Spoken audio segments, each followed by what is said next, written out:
வாழ்க வையகம், வாழ்க வளமுடன். குரு வாழ்க, குருவே துணை. அனைவருக்கும் இனிய புத்தாண்டு வணக்கத்துடன் மாலை வணக்கத்தையும் தெரிவித்துக் கொள்கிறோம். அனைவருக்கும் புத்தாண்டு வாழ்த்துக்கள். வாழ்க வளமுடன்.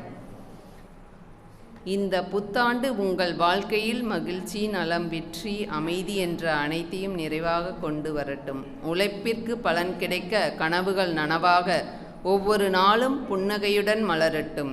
இனிய புத்தாண்டு நல்வாழ்த்துக்கள். வாழ்க வளமுடன். இன்றைய முதல் நிகழ்வாக இறைவணக்கம், குருவணக்கம் இசைக்க அருள்நிதி என் கவிதா அவர்களை அன்போடு அழைக்கிறோம். வாழ்க வளமுடன்.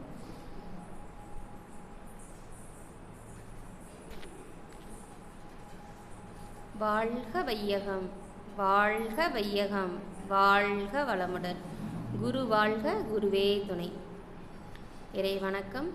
எல்லாம் வல்ல தெய்வமது எங்கும் உள்ளது நீக்கமற, சொல்லால் மட்டும் நம்பாதே, சுயமாய் சிந்தித்தே தெளிவாய் வல்லாய் உடலில் இயக்கமவன், வாழ்வில் உயிரில் அறிவுமவன், கல்லார் கற்றார் செயல் விளைவாய் காணும் இன்ப துன்பமவன், அவனின் இயக்கம் அணுவாற்றல், அணுவின் கூட்டு பக்குவம் நீ, அவனில் தான் நீ உன்னிலவன், அவன் யார் நீ யார் பிரிவேது,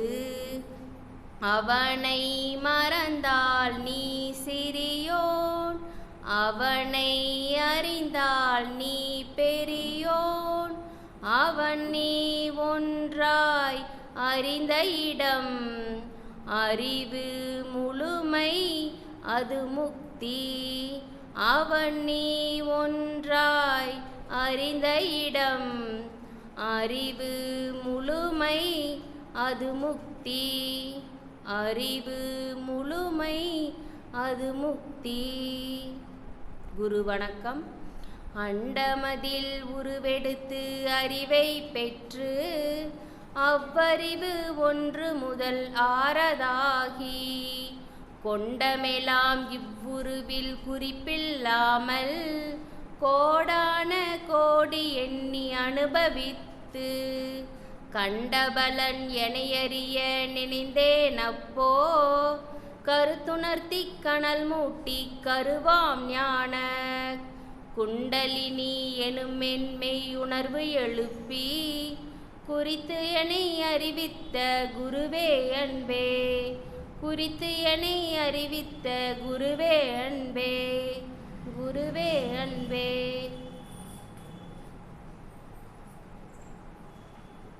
அடுத்ததாக தவம் நடத்தி கொடுக்க அருள்நிதி பி. பிரமிளா அம்மா அவர்களை அன்போடு அழைக்கிறோம். வாழ்க வையகம், வாழ்க வையகம், வாழ்க வளமுடன். நாடி சுத்தி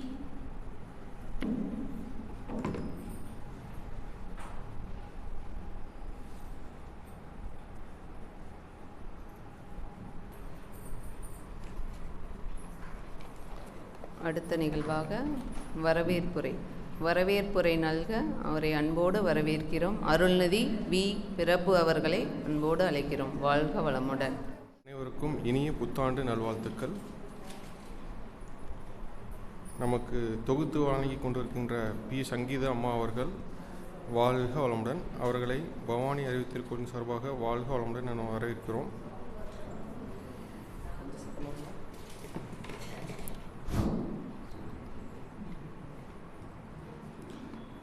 இறைவணக்கம், குருவணக்கம் பாடிய அருள்நிதி என் கவிதா அம்மா அவர்களை வாழ்க வளமுடன் என வாழ்த்தி வரவேற்கின்றோம்.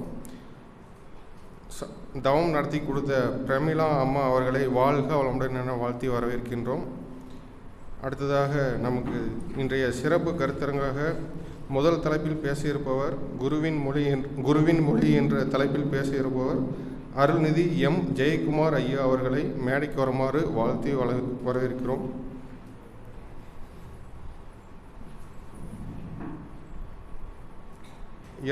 இரண்டாவது தலைப்பாக இன்று புதிதாய் பிறந்தோம் என்ற தலைப்பில் பேசவிருக்கும் அருள்நிதி எஸ் புஷ்பா அம்மா அவர்களை வாழ்த்தி மேடைக்கு வருமாறு வரவேற்கின்றோம். மூன்றாவது தலைப்பில் பேசவிருக்கும் சிந்தையின் நிறைவே செல்வம் என்ற தலைப்பில் பேசவிருக்கும் அருள்நிதி கே ஜெயக்குமார் ஐயா அவர்களை வாழ்க வளமுடன் என்று வாழ்த்தி வரவேற்கின்றோம். நான்காவது தலைப்பில் பேச இருக்கும் ஆயிரம் ஆயிரம் இன்பங்கள் என்ற தலைப்பில் பேசவிருக்கும் அருள்நிதி சி திருமதி அம்மா அவர்களை வாழ்த்தி வரவேற்கின்றோம்.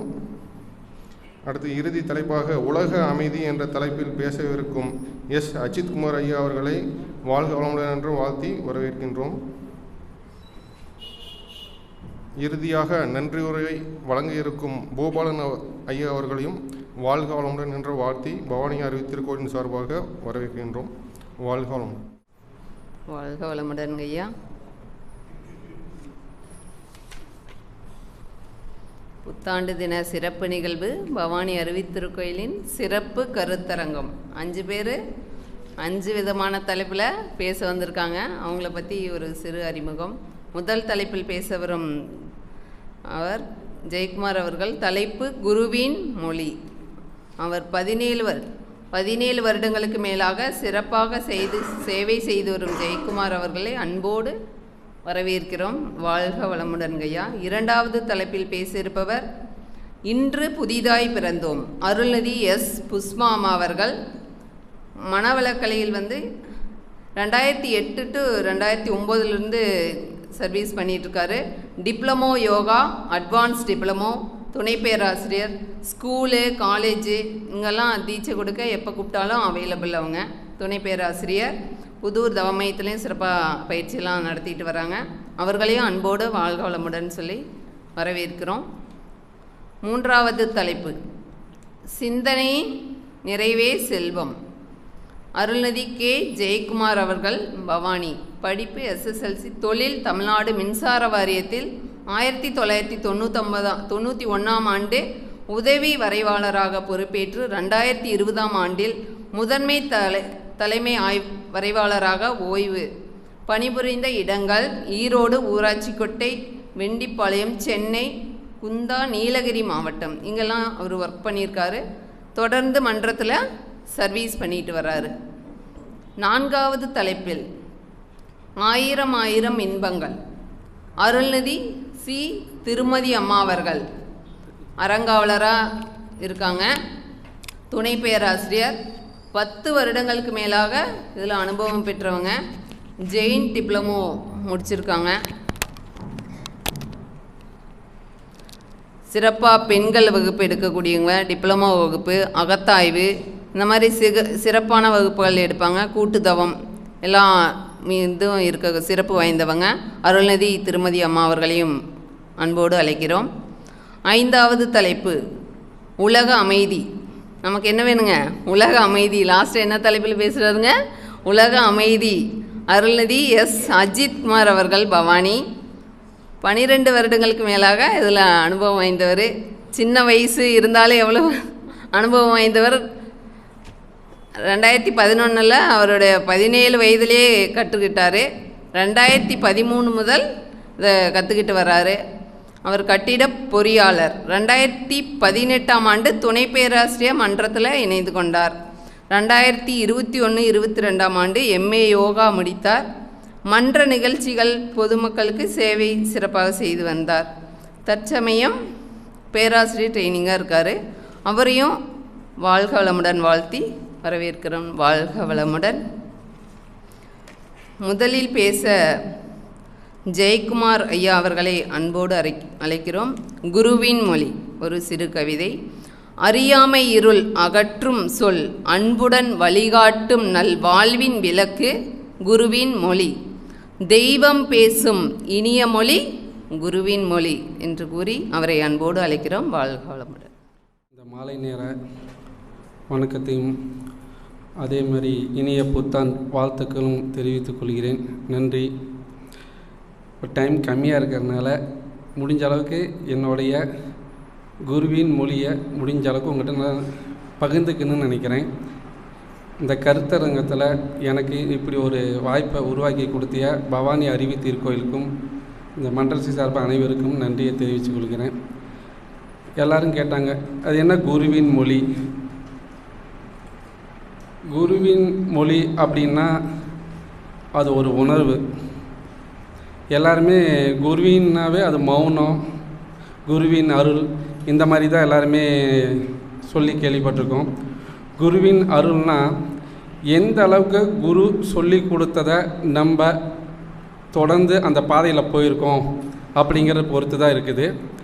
இப்போ நான் ஒரு 17 வருஷம் மேலே இந்த மகரிஷியோட பாதையில் நான் வந்துட்டுருக்கேன்னா அதுக்கு உதாரணம் அவரோட மொழி, அவரோட சொல்லி கொடுத்த அந்த கலையை எந்த அளவுக்கு உடம்பளவில், மனசளவில், எண்ணத்தால், செயலால், நம்ம தொழிலாகட்டும், குடும்பமாகட்டும், இது எல்லா இடத்துலையுமே நம்ம செய்யும் போது நம்மளுடைய வளர்ச்சியை நிச்சயமாக பார்க்க முடியும். அந்த செயலுக்கு பேர் தான் குருவின் மொழி. இந்த மனவளக்கலை என்ன மற்ற இதை பற்றி பேசக்கூடாது. மனவளக்கலையை இந்த நம்ம சொல்லி கொடுத்த குரு எந்த அளவுக்கு இந்த பயிற்சி நம்ம எந்த அளவுக்கு நம்ம கையில் எடுத்து பின்பற்றி கொண்டு போயிருக்கோம் அப்படின்னு பார்த்தோம்னா, ஒரு சில பேர் இந்த ஊறுகாய் மாதிரி எடுத்துக்கிறாங்க, ஒரு சில பேர் இந்த ஆன்மீகத்தை பொரியல் மாதிரி எடுத்துக்குவாங்க, ஒரு சில பேர் சாப்பாடு அளவுக்கு எடுத்துக்கிறாங்க. நான் 3வது கேட்டகரி. முடிஞ்ச அளவுக்கு எனக்கு ஒரு நாளைக்கு 24 மணி நேரம்னா எந்த அளவுக்கு குருவோடு நம்ம பயணம் செய்கிறதுங்கிறது. இன்றைக்கி நம்ம குரு நம்ம கூட இல்லை, ஆனால் அவர் உணர்வால் நம்ம அவர் கூட ட்ராவல் பண்ண முடியும்.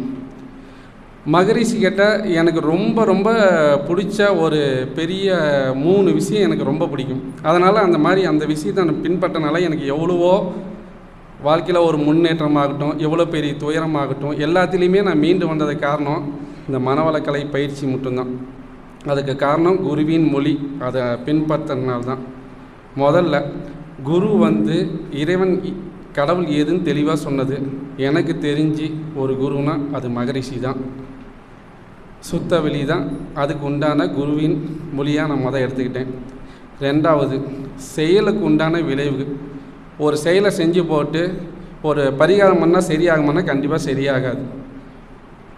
நல்லது செஞ்சால் அந்த நல்லதுக்கு உண்டான விளைவுகள் எப்படி நடக்குமோ அதுக்கு உண்டான தீமைக்கு உண்டான விளைவு அதே மாதிரி வரும்.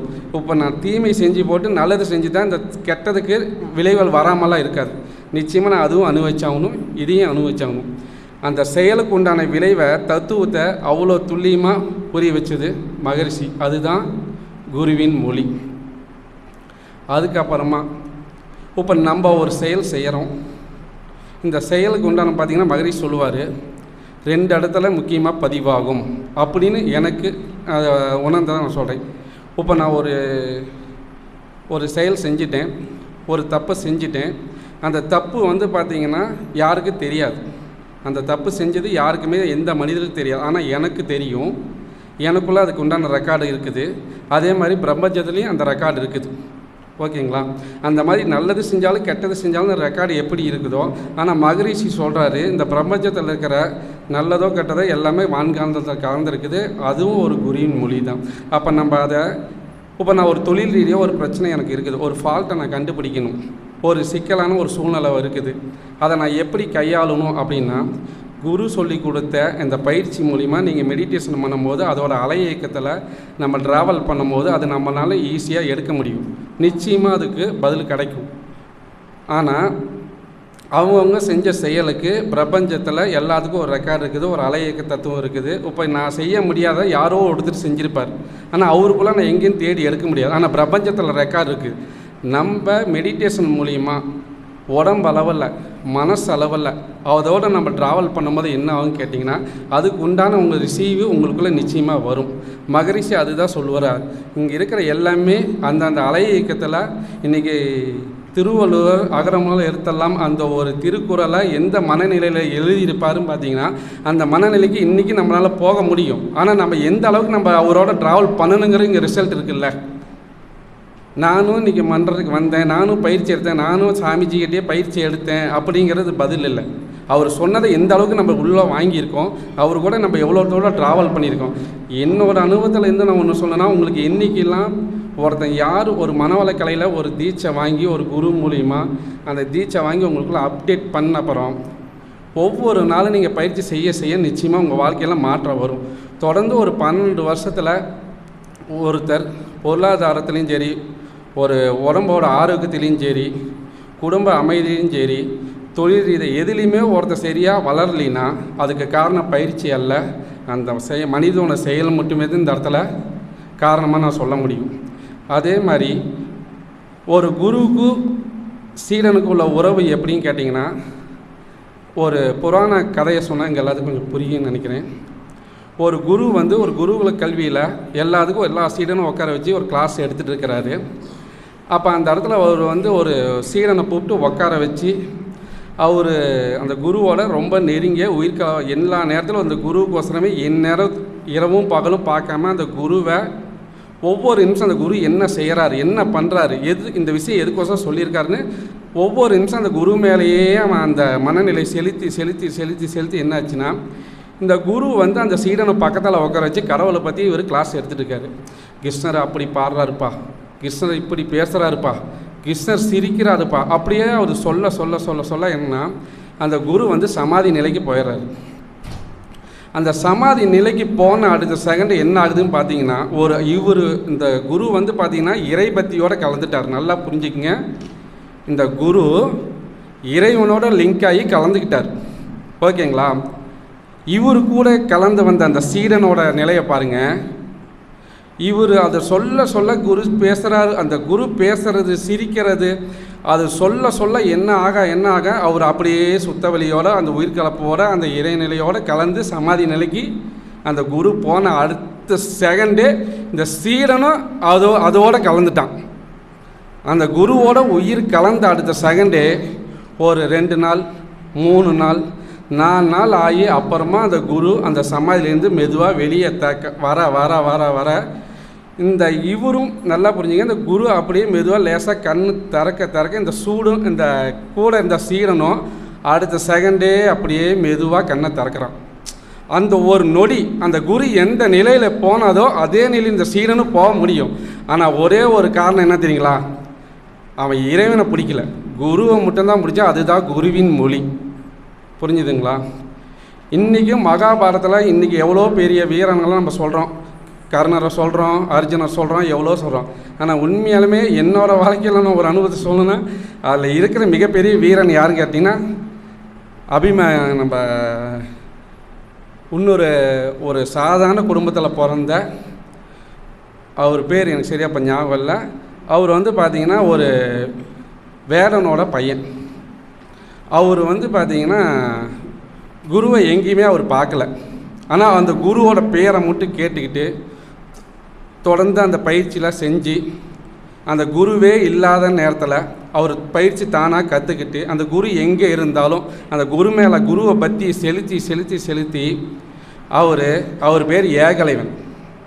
அந்த ஏகலைவன் வந்து பார்த்திங்கன்னா குரு எங்கே இருந்தாலும் அவர் அந்த தவத்திலே கற்றுக்கிட்டார். அர்ச்சனை மாதிரி கூட இல்லை, சொல்லி கொடுத்து இந்த இன்பம் இப்படி வை அப்படி வைலாம் சொல்லலை. அவர் செலுத்தின ஒரே ஒன்று என்ன தெரியுங்களா? அவரோட மனசை மட்டும்தான். அந்த மனசை நம்ம எந்த அளவுக்கு ஒரு குரு மேலே நம்ம ஒரு குரு பக்திங்கிறது நம்ம குருவை சொல்லிட்டா கண்ணை கட்டிட்டு கண்ணை திறந்துட்டே விழுங்கணும். அதுதான் குரு பக்தி.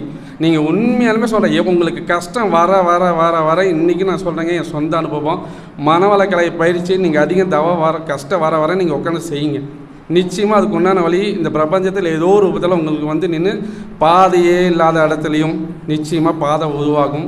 வெளிச்சமே இல்லாத இடத்துலையும் உங்களுக்கு வெளிச்சம் தெரியும். நிச்சயமாக அந்த இடத்துல குரு வந்து நிற்பார். அதுதான் சொல்லுவாங்க, குருவாய் வந்தாய் இறைவான்னு சொல்லுவாங்க. ஆனால் என்னை கேட்டால் இறைவன் கூட 2வது தான். புரிஞ்சுங்களா? இறைவன் கூட 2வது தான், குரு தான் முதல்ல.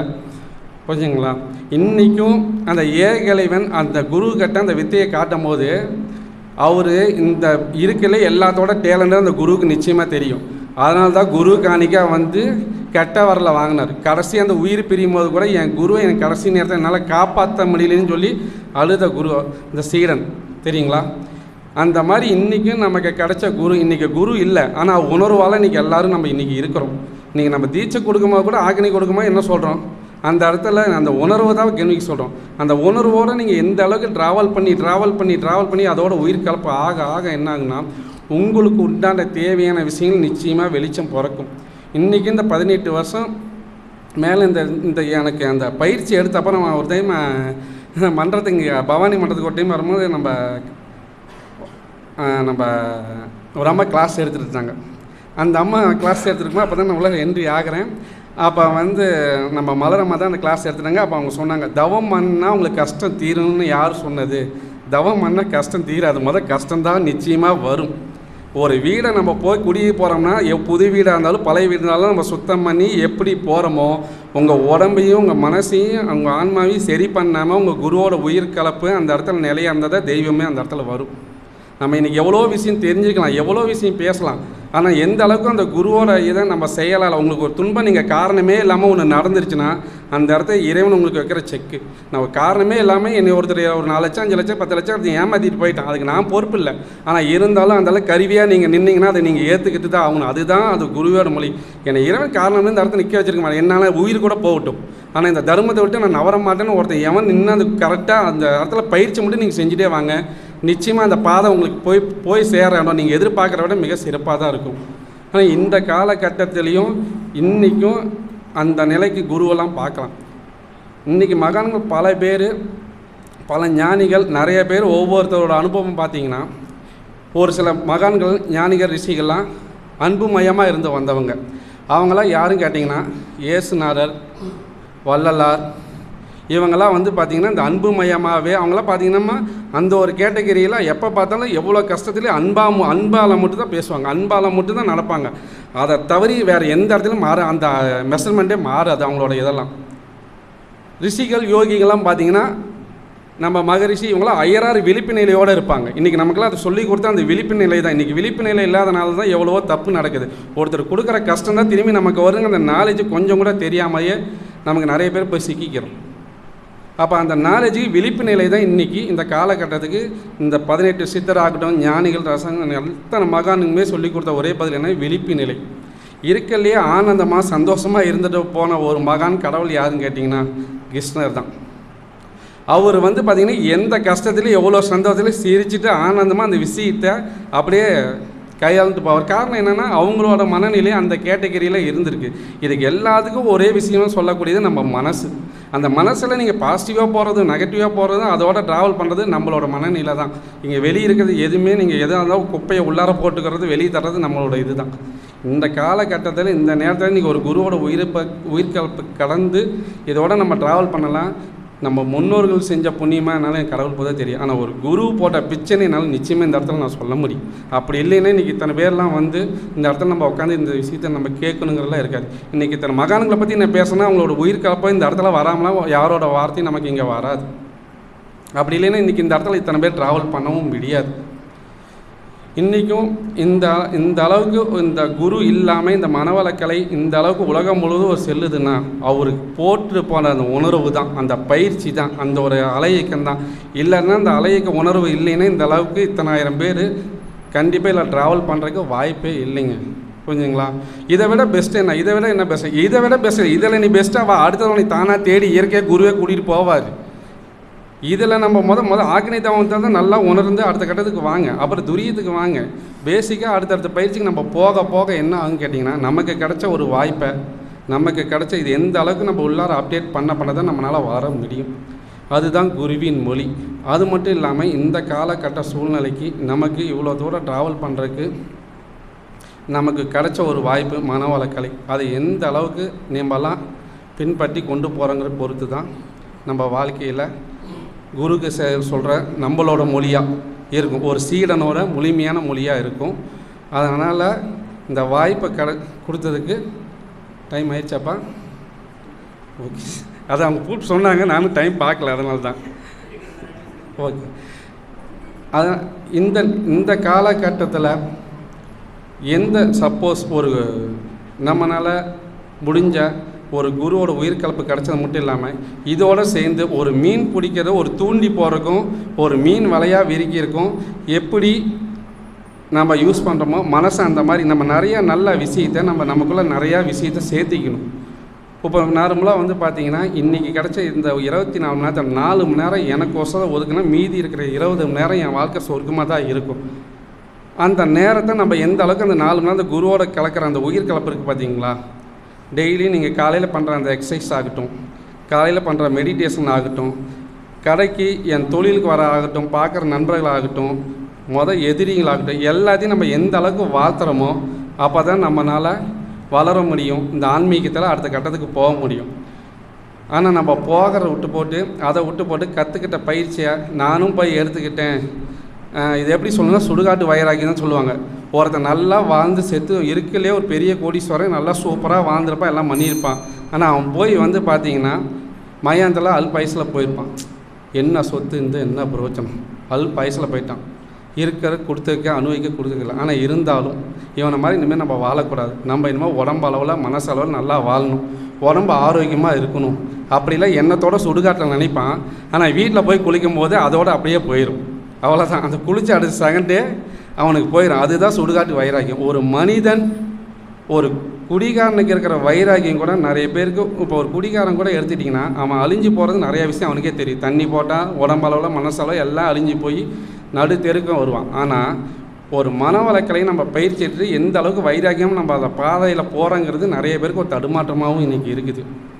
இன்றைக்கி இதில் போனோம்னா எவ்வளோ பெரிய விஷயத்தையும் நம்மளால் அடைய முடியும். அடுத்த பிறவியே இல்லாமல் போகிறதுக்குலாம் குரு நமக்கு வழி அமைச்சு கொடுத்துருக்காரு. அந்த அளவுக்கு குருவோட பற்றியை பின்பற்றி நம்ம அடுத்த கட்டத்துக்கு போகிறதுக்கு இந்த புத்தாண்டில் கெட்டதை போகட்டும், நல்லதை வரவேற்புன்னு சொல்லி இந்த வாய்ப்பை கொடுத்த இறைவனுக்கும் குரு அருளுக்கும் பவானி அறிவித்திருக்கும் வாழ்களமுறை. நன்றி.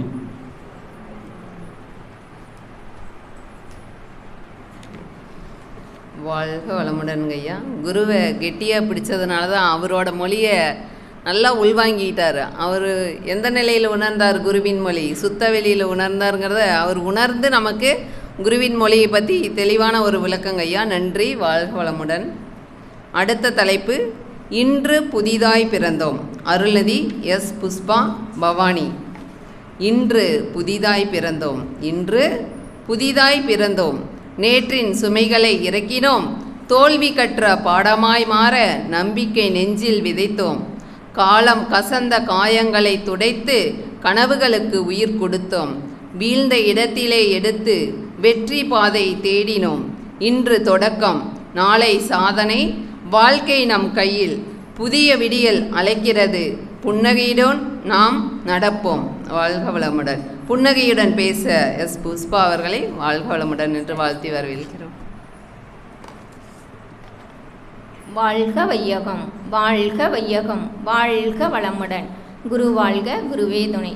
இந்த மாலை பொழுதில் இங்கு வீற்றிருக்கும் இருபால் மெய்யன்பர்களுக்கும் இனிய புத்தாண்டு நல்வாழ்த்துக்களையும் வாழ்க வளமுடன் என்ற வாழ்த்துக்களையும் கூறுவதில் பவானி அருவி திருக்கோயில் சார்பாக சேர்ந்து வாழ்த்துவதில் வாழ்க வளமுடன், வாழ்க வளமுடன், வாழ்க வளமுடன். இன்று எனக்கு கொடுத்திருக்கும் தலைப்பு இன்று புதிதாய் பிறந்தோம் அப்படிங்கிற தலைப்பு. இதில் ஒரு கேள்வி, நாம் அனைவரும் இன்று புதிதாய் பிறந்தோமா அப்படின்னு சொல்லி ஒரு கேள்வி. நீங்களே சொல்லுங்களே, இன்று நாம் புதிதாய் பிறந்தோமா? நாம் ஒவ்வொருவரும் பிறந்தது தெரியும். அது எப்படி தெரியும்? நம்ம அப்பா அம்மா சொல்லியிருப்பாங்க, இந்த தேதியில் நீ பிறந்த, இந்த வருஷத்தில் இந்த தேதியில் பிறந்த. ஒவ்வொரு சிலருக்கு வருஷம் தெரியாது, அந்த மாதத்தை சொல்லுவாங்க, இந்த நாள் நீ பிறந்த அப்படின்னு சொல்லுவாங்க. ஆனால் ஒவ்வொருத்தரும் ஒவ்வொரு நாள் பிறந்திருப்போம், ஒவ்வொரு வருஷத்தில் பிறந்திருப்போம். ஆனால் இன்று எப்படி புதிதாய் பிறப்பது அப்படிங்கிறது ஒரு கேள்வி. அதற்குத்தான் இன்று புதிதாய் பிறந்தோம் அப்படின்னா என்ன, நாம் எங்கிருந்து வந்திருக்கிறோம், நம்ம யார் இங்கே இந்த பூமிக்கு கொண்டு வந்தாங்க அப்படின்னு பார்த்தா எல்லாம் அப்பா அம்மா தான். அப்பா அம்மா மூலிமா தான் வந்திருக்கோம். அப்பா அம்மா மூலிமா வந்த நாம், நமக்கு முன்னாடி அப்பா அம்மா, அவங்களுக்கு முன்னாடி அவங்க அப்பா அம்மா, இப்படியே போனோம்னா எந்த ஜெனரேஷன்லேருந்து வந்திருப்போம், யார் நம்ம ஃபஸ்ட்டு யார் வந்திருப்பாங்க அப்படின்னு பார்க்கணும். ஃபஸ்ட்டு யார் வந்திருப்பாங்க அப்படின்னு சொல்லி கேட்டால், அதாவது இறைநிலையிலிருந்து தன்னிருக்க சூழ்ந்தழுத்தும் ஆற்றலினால்தான் இறைநிலையிலிருந்து இறைத்துகளாகி, விண்களாகி, பஞ்சபூதங்களாகி, பஞ்ச தன்மாத்திரைகளாகி, மூலகங்களாகி, ஓரறிவு தாவரங்களாக வந்து அப்புறம் ஓரறிவு தாவரம், ஈரறிவு புழு பூச்சி புழுக்கள், மூன்றாவது அறிவு பூச்சிகள், நான்காவது அறிவு ஊர்வன பாம்புகள், ஐந்தாவது அறிவு நடப்பன மிருகங்கள், ஆறாவது அறிவு மனிதனாக வந்திருக்கிறோம். ஆறாவது அறிவு மனிதனாக வந்த நாம் என்ன பண்ணுறோம் அப்படின்னா, நம்ம வாழ்க்கையில் நல்லா வாழறோமா அப்படிங்கிறத ஃபஸ்ட்டு கேள்வி. மனுஷனாக பிறந்துட்டோம், அதாவது இறையானது தன்னை ரசிப்பதற்கு ஸ்டெப்பாக வருது. ஸ்டெப்பாக மனிதனாக ஆறாவது மனிதனாக வந்துருச்சு. வந்தால் அந்த மனிதன் எவ்வாறு வாழறான் அப்படிங்கிற அறிவோடு வாழறானா அப்படின்னு பார்த்தா, வந்த மனிதன் இறையை மறந்துட்டு தன்னுடைய சுய லாபங்களுக்காக செயலாற்றுகிறான். அதாவது எண்ணம் சொல் செயலில் மட்டும் இருக்கின்றான். எண்ணம் என்ன எண்ணுகிறானோ செயல் என்ன எண்ணம் சொல் எண்ணம் தான் சொல்லாகிறது, சொல் தான் செயலாகிறது. எண்ணம் எந்த மாதிரியான எண்ணங்கள் அவனுக்குள்ளாக வருகிறதோ அந்த மாதிரியான நிலையில்தான் வாழ்கிறான். அப்படி வாழும்போது பெரும்பாலும் இந்த சமுதாயத்தை, அதாவது தான் சமுதாயம் இயற்கைங்கிற அமைப்பில் தான் வாழறான். அப்படி வாழும்போது அங்கே இருக்கக்கூடிய, அதாவது சமுதாயத்தோடு இருக்கும்போது முரண்பாடுகள், அவனுக்கும் அந்த சமுதாயத்திற்கும் சில பொருந்தாத எண்ணங்கள் வரும். அதில் முரண்பாடுகளான எண்ணங்களோடு வாழ்கிறான். அப்படி வாழும்போது என்னவாகுது, அவனுடைய பழக்கங்கள் மாறாமல் அதாவது பாவத்துக்கு ஆளாகிறான். ஒரு சில அதாவது இது அருங்குணத்தில் சிக்கிக்கிறான். பேராசை, சினம், கடும்பற்று, முறையற்ற பால் கவர்ச்சி, உயர்வு தாழ்வு மனப்பான்மை அப்படிங்கிற நிலையில் வாழ ஆரம்பிச்சிட்றான். அப்படி வாழும்போது அதிலிருந்து மீள்வது எப்படி அப்படின்னு பார்த்தா, ஒவ்வொரு மனிதனும் அதாவது குடும்ப பொறுப்பில் போய் சிக்கும்போது அங்கு இருக்கக்கூடிய பிரச்சனைகளை எதிர்கொள்ள முடியாத மனநிலை வரும்போது என்னவாகுது, கவலையாக மாறிடுது. அந்த கவலை தான் ஒவ்வொரு மனிதரையும் தன்னுடைய சுய அறிவை மறந்து வேற ஒரு முடிவு எடுக்கிற அளவுக்கு கூட போகுது. அப்படி இருக்கும்போது தான் ஒரு சிலர், நாம் ஒவ்வொருத்தரும் இந்த கலைக்குள்ளே வருவதற்கு ஏதோ ஒரு காரணத்தால் தான் இந்த கலைக்குள்ளே வந்திருப்போம். அதாவது ஒரு குடும்ப பிரச்சனையாக இருக்கலாம், இல்லை வெளியில் ஏதோ ஒரு காரணத்துக்காக யாரோ ஒருத்தர் மூலிமா தான் இங்கே வந்திருக்கிறோம். இந்த இதில் இங்கே வந்ததுக்கு அப்புறம்தான் அந்த கவலையை பற்றி என்ன பண்ணணும் அப்படிங்கிறது, கவலை ஒழித்தல் அப்படிங்கிறது எப்படி அப்படிங்கிறது இங்கே வந்ததுக்கு அப்புறம்தான் தெரியுது. இந்த பிரச்சனைகளுக்கெல்லாம் என்ன எப்படி அதாவது கையாளுவது அப்படின்னா, இங்கே வந்ததுக்கப்புறம் உடற்பயிற்சி செய்து தான் இதை போக்கணும். உடல் நல்லா இருந்தால் தான், அதாவது நம்ம தனி மனிதன் நல்லா இருக்கணும். உடல் நல்லா இருந்தால் தான் நம்ம குடும்பத்தை பார்க்க முடியும். குடும்பத்தை பார்த்தா சுற்றம், ஊர், உலகு அப்படிங்கிற ஒவ்வொரு ஸ்டெப்பாக போக முடியும். அப்போ தனி மனிதன் நல்லா இருக்கும்போது தான் மகரிஷியோட கனவும் நிறைவாகணும்னா உடல் நலம் நல்லா இருக்கணும், உயிர் நலம் நல்லா இருக்கணும், மனவளம் நல்லா இருக்கணும். இது மூணும் நல்லா இருந்தால் தான் மகரிஷியோட ஓருலக ஆட்சி, அவரோட கனவு நிறைவேறத்துக்கான வழிமுறைகள் கிடைக்கும். அப்படி பார்க்கும்போது நாம் உடற்பயிற்சியை இங்கே முறையாக கற்றுக்கிறோம். உடற்பயிற்சி கற்றுக்கிட்டு உடற்பயிற்சி செய்கிறோமானா அதுலேயும் விட்டு தான் கேள்விக்குறியாக தான் இருக்குது. அப்படியும் செஞ்சு கொஞ்சம் மேலே ஏறோம் அப்படின்னு சொன்னால் அந்த உடற்பயிற்சி மூலிமா என்ன பண்ணுறோம், உடம்புல உள்ள செல்களை எல்லாம் புதுப்பிக்கிறோம். அதாவது பழைய பதிவுகள் போகுது, புதிய பதிவுகளை எல்லாம் உள்ளுக்குள்ளே கொண்டு வரோம். அதாவது உடற்பயிற்சி மூலிமா என்ன பண்ணுறோம், விலங்கின பண்பையே போக்க முடியும் அப்படின்னு சொல்லி மகரிஷி சொல்கிறாரு. உடம்பில் உடற்பயிற்சி மூலிமா விலங்கிலிருந்து வந்த மனிதன் விலங்கின பண்பாகவே வாழ்கிறான். அதாவது ஒரு கோபம் வருதுன்னா அந்த விலங்கு என்ன செய்கிறதோ அந்த செயலை இவனும் செய்ய முற்படுகிறான். அப்படி அந்த விலங்கின பண்பிலிருந்து மீள்வதற்கு உடற்பயிற்சி செய்வதனால் விலங்கின பண்பு போகும். அதே மாதிரி காயகல்ப பயிற்சி, அதாவது காயகல்ப பயிற்சி உயிரை மேம்படுத்தக்கூடிய பயிற்சி. ஜீவகாந்த பெருக்க பயிற்சி, ஜீவகாந்தத்தை உடலில் திணிவு வர வித்துமையும் கெட்டிப்பட வைக்கக்கூடிய பயிற்சி. அதுவும் சரியாக இருப்பதற்கு, உடல் கட்டமைப்பு இருப்பதற்கு காயகல்ப பயிற்சியும் கொடுக்குறாங்க. அது மட்டும் அல்லாமல் அகத்தாய்வு என்ன பண்ணுறாங்க, அன்றன்றைக்கு வரக்கூடிய அனுபவங்களையும் எண்ணங்களையும் அன்றன்றே ஆராய்ந்து நாம் செல்களை புதுப்பித்து கொள்கிறோம். அப்படி செல்கள் ஒவ்வொரு இதுலேயும் செல்கள் புதுப்பிக்கும் போது நாம் இன்று தான் புதிதாய் பிறந்தோம் என்று சொல்ல முடியாது. அந்த நொடியிலேயே அந்தந்த நிமிடத்திலேயே நாம் புதிதாய் பிறந்து கொண்டே தான் இருக்கின்றோம். இன்று தான் பிறந்தோம் அப்படிங்கிறது நாம் சொல்ல முடியாது. அதாவது நாம் எங்கே வரோம் அப்படின்னா, கவலையோடவோ ஒரு தேடுதலோடவோ உள்ளே வந்த நாம் என்றைக்கு குருவிடம் டீச்சை வாங்கினோமோ அன்றே நமக்கு மறுபிறப்பு வந்து விட்டது. முதல் பிறப்பு முடிந்தது, அப்பா அம்மா கொண்டு வந்த பிறப்பு முடிஞ்சிடுச்சு. அடுத்தது மகரிஷிட்டு என்னைக்கு வந்தோமோ, நமக்கு எப்போ ஆக்னி தீட்சை கொடுத்தாங்களோ அன்றைக்கி மறுபிறப்பும் நமக்கு வந்துருச்சு. அப்படிங்கிறப்போ நம்ம அன்று அப்போருந்து நாம் புதிதாய் ஒவ்வொரு நிமிடமும் புதிதாய் பிறந்து கொண்டே தான் இருக்கின்றோம். எப்பெல்லாம் உடற்பயிற்சியை செய்கிறோமோ, காயகல்பம் செய்கிறோமோ, அகத்தவம் செய்கிறோமோ அப்பெல்லாம் நாம் அப்பப்போ இன்று புதிதாய் பிறந்தோம் அப்படிங்கிற மாதிரி அன்றன்றைக்கு புதிதாய் பிறந்து கொண்டே தான் இருக்கின்றோம்.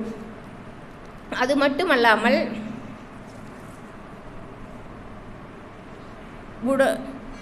பழக்க பதிவுகளில் சிக்கிட்டு நாம் இது இருக்கிறதுனால அந்த பழக்க பதிவுகளிலிருந்து மீளணும்னா என்ன பண்ணணும்னா, அகத்தாய்வு, டெய்லியும் அகத்தாய்வு. அந்தந்த நொடியில் இன்னைக்கு என்ன செயல் செய்தோம் அப்படிங்கிறத அந்த நொடியிலேயே அகத்தாய்வு செய்து போய்க்கிறதுனால உடலில் உறுப்புகள் எல்லாம் நல்லா இருக்கும். அது மட்டுமல்லாமல் ஒவ்வொருவரும் அதாவது பட்டம் பெறாத மருத்துவர்களாகத்தான் இங்கே இருக்கிறாங்க. ஒவ்வொருத்தருமே மனவளக்கலை ஆசிரியர்கள் ஒவ்வொருவரும் பட்டம் பெறாத மருத்துவர்களாகத்தான் இங்கே இருக்கிறாங்க. அந்த அளவில் தான் இங்கே பயிற்சி நடந்துக்கிட்டு இருக்குது. அதாவது ஒரு கதை, அதாவது ஒரு ஞானி ஒரு குடிசையில் இருக்கார். அந்த வழியாக ஒரு ஏழை குடியானவன் அழுதுகிட்டே போயிட்டுருக்காரு. அழுதுகிட்டே போயிட்டுருக்கும்போது அங்கேருந்து அந்த ஞானி என்ன பண்ணுறாரு, ஒரு சீடனை அனுப்பி அந்த மூடனை கூட்டிகிட்டு வாங்க அப்படின்னு சொல்லிட்டு சொல்கிறாரு. அந்த சீடன் அவரை கூப்பிடுறாரு, வாப்பா ஏன் அழுதுட்டு போகிறேன், உன்னை அவர் கூப்பிடுறாரு, வாங்க எங்கள் குரு கூப்பிடுறாரு அப்படின்ட்டு. அங்கே போனது என்ன பண்ணுறாங்க, ஏப்பா இவ்வளோ அழுதுட்டு களைச்சி போய் வந்திருக்க, கொஞ்சம் தண்ணி குடி அப்படின்னு சொல்லிட்டு ஒரு சொம்பில் தண்ணியும் அதில் ஒரு 100 கிராம் 200 கிராம் அளவுக்கு உப்பு போட்டு கலக்கி கொடுக்குறாரு. கொடுக்கும்போது அதை வாங்கி அவர் குடிக்கிறாரு. குடித்ததுமே என்ன பண்ணுறாரு, கீழே துப்பிடுறாரு. ஏப்பா துப்புற அப்படின்னுமே, இது உப்பு கரிப்பாக இருக்குது, நானே வீட்டிலிருந்து வேதனை தாங்காமல் நான் இங்கே அழுதுட்டு வந்தேன், இப்போ நீங்கள் இந்த உப்பு தண்ணி கொடுக்குறீங்களே, நானே எங்கேயாவது போய் என் உயிரை மாய்த்துக்கலாம்னு வந்தேன், ஆனால் நீங்கள் இப்படி என்னை உப்பு தண்ணி கொடுத்து இது பண்ணிட்டீங்களே, அதுக்கு நான் என் உயிரையே விட்டுருக்கலாமே அப்படின்னு சொல்கிறாரு. அது இல்லைப்பா, இது உப்பு தண்ணி தான், ஆனால் நீ குடித்து துப்பிட்டியே அப்படின்னு சொல்லிட்டு சரி நீ கிளம்பு அப்படிங்கிறாரு. அப்புறம் கிளம்பு அப்படின்றதுமே கொஞ்சம் தூரம் அப்படி போனதுமே மறுபடியும் சீடனை அனுப்புகிறாரு. போய் அவர் என்ன பண்ணுறாருன்னு பார்த்துட்டு வா அப்படின்னு சொல்லி போய் ஒரு மரத்தடியை உட்காந்துக்கிட்டு அழுதுகிட்டு இருக்கும்போது மறுபடியும் அவரை கூட்டிகிட்டு வா அப்படின்னு சொல்லி கூட்டிகிட்டு வராரு. மறுபடியும் ஒரு ஏரிக்கரைக்கு கூட்டிகிட்டு போகிறாங்க. கூப்பிட்டு போனதுமே அந்த ஏரிக்கரையில் தண்ணி நிறைய இருக்குது. ஒரு மூட்டை உப்பை கொண்டுகிட்டு போய் அந்த ஏரிக்குள்ளே கொட்டுறாரு. கொட்டினதுமே அந்த ஏரியில் தண்ணி பள்ளி குடி அப்படின்னு சொல்கிறாரு. அப்போ அவர் என்ன பண்ணுறாருன்னா அந்த தண்ணியை அள்ளி குடிக்கிறாரு. அள்ளி குடிக்கும்போது அது உப்பு கரிக்காதங்காட்டி உடனே சொல்கிறாரு, இது நல்லா இருக்குதுங்கய்யா, இது உப்பு கரிக்கலை அப்படின்னு சொல்கிறாரு. அப்படித்தான்ப்பா நீயும் குடும்ப வாழ்க்கையிலிருந்து பிரச்சனைக்கு பயந்துட்டு இனி வெளியில் அழுதா உன்னுடைய பிரச்சனைகள் முடிஞ்சிருமா, இல்லை உயிரை மாச்சிக்கிட்டால் பிரச்சனைகள் முடிஞ்சிருமா, எப்படி ஒரு சொம்புக்குள்ளே அந்த தண்ணி அடைபட்ட மாதிரி உன் மனசு அடைபட்டு இருந்தது, இப்போ ஏரியில் தண்ணி விரிஞ்சிருக்கு, இது மாதிரி உன் மனநிலையானது விரிஞ்சு இருந்துச்சுன்னா நீ நல்லா இருந்திருப்பேன். இப்போ எப்படி உப்பு போட்ட தண்ணி கரிக்கலையோ அது ரொம்ப அகன்று இருக்குது, அதனால் கரிக்கலை. ஆனால் ஒரு குவளையில் தண்ணி அதாவது உப்பை போட்டதுனால அது அடைபட்டு இருக்குது, அதனால் உப்பு அதிகமாக இருக்குது. இது உன் மனசை விரிவாக வச்சுக்கோ, அப்படி வச்சுக்கிட்டீங்கன்னா எந்த பிரச்சனையாக இருந்தாலும் அதிலிருந்து மீண்டு விடலாம் அப்படின்னு சொல்கிறாரு. உடனே அவர் வந்து சரிங்க சாமி என்னையும் உங்கள் சீடனாக ஏற்றுக்குங்க அப்படின்னு சொல்லிட்டு அவர் கூட ஐக்கியமாயிடுறாரு, அவர் கூடவே இருந்துடுறாரு. இப்படி ஒரு கதை. அப்புறம் இந்த பழைய, அதாவது பழையது கழிவது புதியது புகுவது அப்படின்னு சொல்லுவாங்க. பழையது கழிவது அப்படின்னா அதுக்கு ஒரு நம்ம இந்த மாதம் கடைசியிலேயே ஒரு பண்டிகை வச்சுருக்காங்க, அதாவது காப்புக்கட்டுன்னு அந்த பண்டிகை எப்போ செய்வாங்க. அதாவது பழையதையெல்லாம் கழிச்சிட்டு புதியதை புகுத்துவாங்க. பழசெல்லாம் எடுத்து எரிப்பாங்க, புதுசை வந்து வரவேற்பாங்க. அந்த மாதிரி நம்மகிட்ட இருக்கக்கூடிய கவலைகள், சினம், இது எல்லாம் நம்ம விட்டுட்டு நாம் இன்று புதிதாய் பிறந்தோம் அப்படின்னு சொல்லிட்டு நம்ம மனசை வந்து தயார் நிலைக்கு படுத்திக்கணும். அது எங்கே கிடைக்கும் அப்படின்னா இந்த மனவளக்கலைக்கு வந்தால் மட்டும்தான் அந்த குடும்ப பிரச்சனைகளாக இருக்கட்டும், நமக்கு ஏற்படக்கூடிய உடல் பிரச்சனைகளாக இருக்கட்டும், அனைத்தும் இந்த மனவளக்கலை மன்றத்தில் மட்டும்தான் கிடைக்கும், வெளியில் எங்கேயும் கிடைக்காது. இது ஒரு கவிதை. சென்றது இனி மீளாது மூடரே, இனி சென்றதையே சிந்தனை செய்து கொண்டிருக்கும் கவலை என்னும் குவளையில் வீழ்ந்து குவியாதே. சென்றதனை குறித்தல் வேண்டாம். இன்று புதிதாய் பிறந்தோமென்று நீவீர் எண்ணம் அதை திண்ணம் முறை இசைத்து கொண்டு தின்னு விளையாடி இன்புற்று இருந்து வாரீர். தீமையெல்லாம் அழிந்து போம் திரும்பி வாரீர். இது வந்து பாரதியார் இந்த கவிதையில் சொல்கிறாரு. அதாவது நம்ம வந்து கவலைகளை மட்டும் மனதில் வைத்து கொண்டு இருந்தால் இந்த வாழ்க்கை முரண்பாடான எண்ணங்களோடு சரியாக இருக்காது. நம் கவலைகள் இல்லாமல் வாழ இந்த மனவளக்கலை மன்றமே நமக்கு பெரிதும் உதவுகிறது. அதுக்கு இந்த வாய்ப்பு அளித்த அனைத்து நல்ல உள்ளங்களுக்கும் நன்றி. வாழ்க வளமுடன், வாழ்க வளமுடன். இன்று புதிதாய் பிறந்தோம் என்ற தலைப்பில் சிறப்பாக பேசினாங்க. நாம் ஒவ்வொரு நாளும் உடற்பயிற்சி, காயகல்பம், தவம், அகத்தாய்வு செஞ்சால் நாம் ஒவ்வொரு நாளும் புதிதாய் பிறந்தோம் தான். சிறப்புங்கம்மா, வாழ்க வளமுடன். அடுத்த தலைப்பு சிந்தையின் நிறை செல்வம். அருள்நிதி கே. ஜெயக்குமார், பவானி.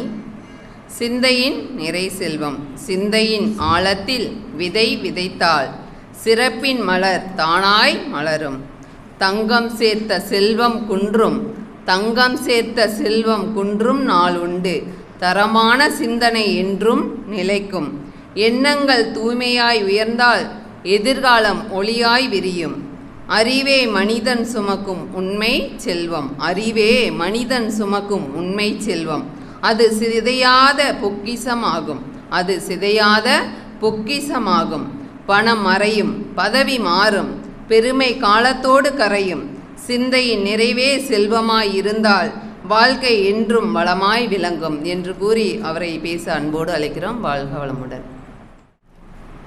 வாழ்க வையகம், வாழ்க வையகம், வாழ்க வளமுடன்.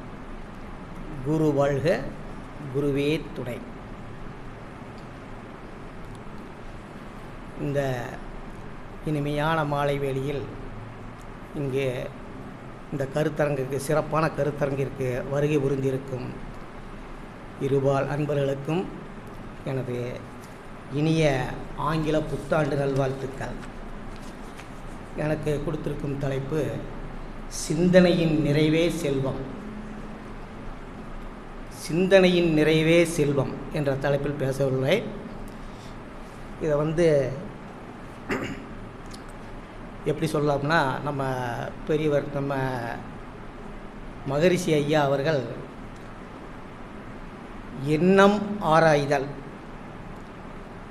என்னென்ன இது இருந்தால் சிந்தனை செல்வத்தை வந்து நம்ம பெருக்கிக்க முடியும், சிந்தனை வளத்தை வந்து நம்ம பெருக்கிக்க முடியும் அப்படிங்கிறதில் சொல்ல வரையில் எண்ணம் ஆராய்தல். எண்ணம் ஆராய்தல் அப்படிங்கும்போது நமக்கு எண்ணங்கள் பலவிதமாக தோன்றும். அது எல்லாத்துக்குமே உண்டான இயல்பு. சாதாரண எல்லா மனிதர்களுக்கும் உண்டான இயல்பு எண்ணங்கள் எப்படி வேணால் தோன்றும். ஆனால் நம்மளாட்ட இந்த மனவளக்கலைக்கு வந்து தியானத்தில் இருந்து அந்த எண்ணத்தை ஆராயும் போது தான் இந்த எண்ணம் நமக்கு தேவையானதா தேவையில்லையா என்பதை நாம் உணர முடியும். அப்படி உணர்ந்து கொண்டு எண்ணத்தை ஆராய்ந்து நாம் செயல்படுவோமேயானால் எடுத்த காரியங்கள் அனைத்திலும் நாம் வெற்றியடைய முடியும். அடுத்ததாக ஆசை சீரமைத்தல். ஆசை சீரமைத்தல்.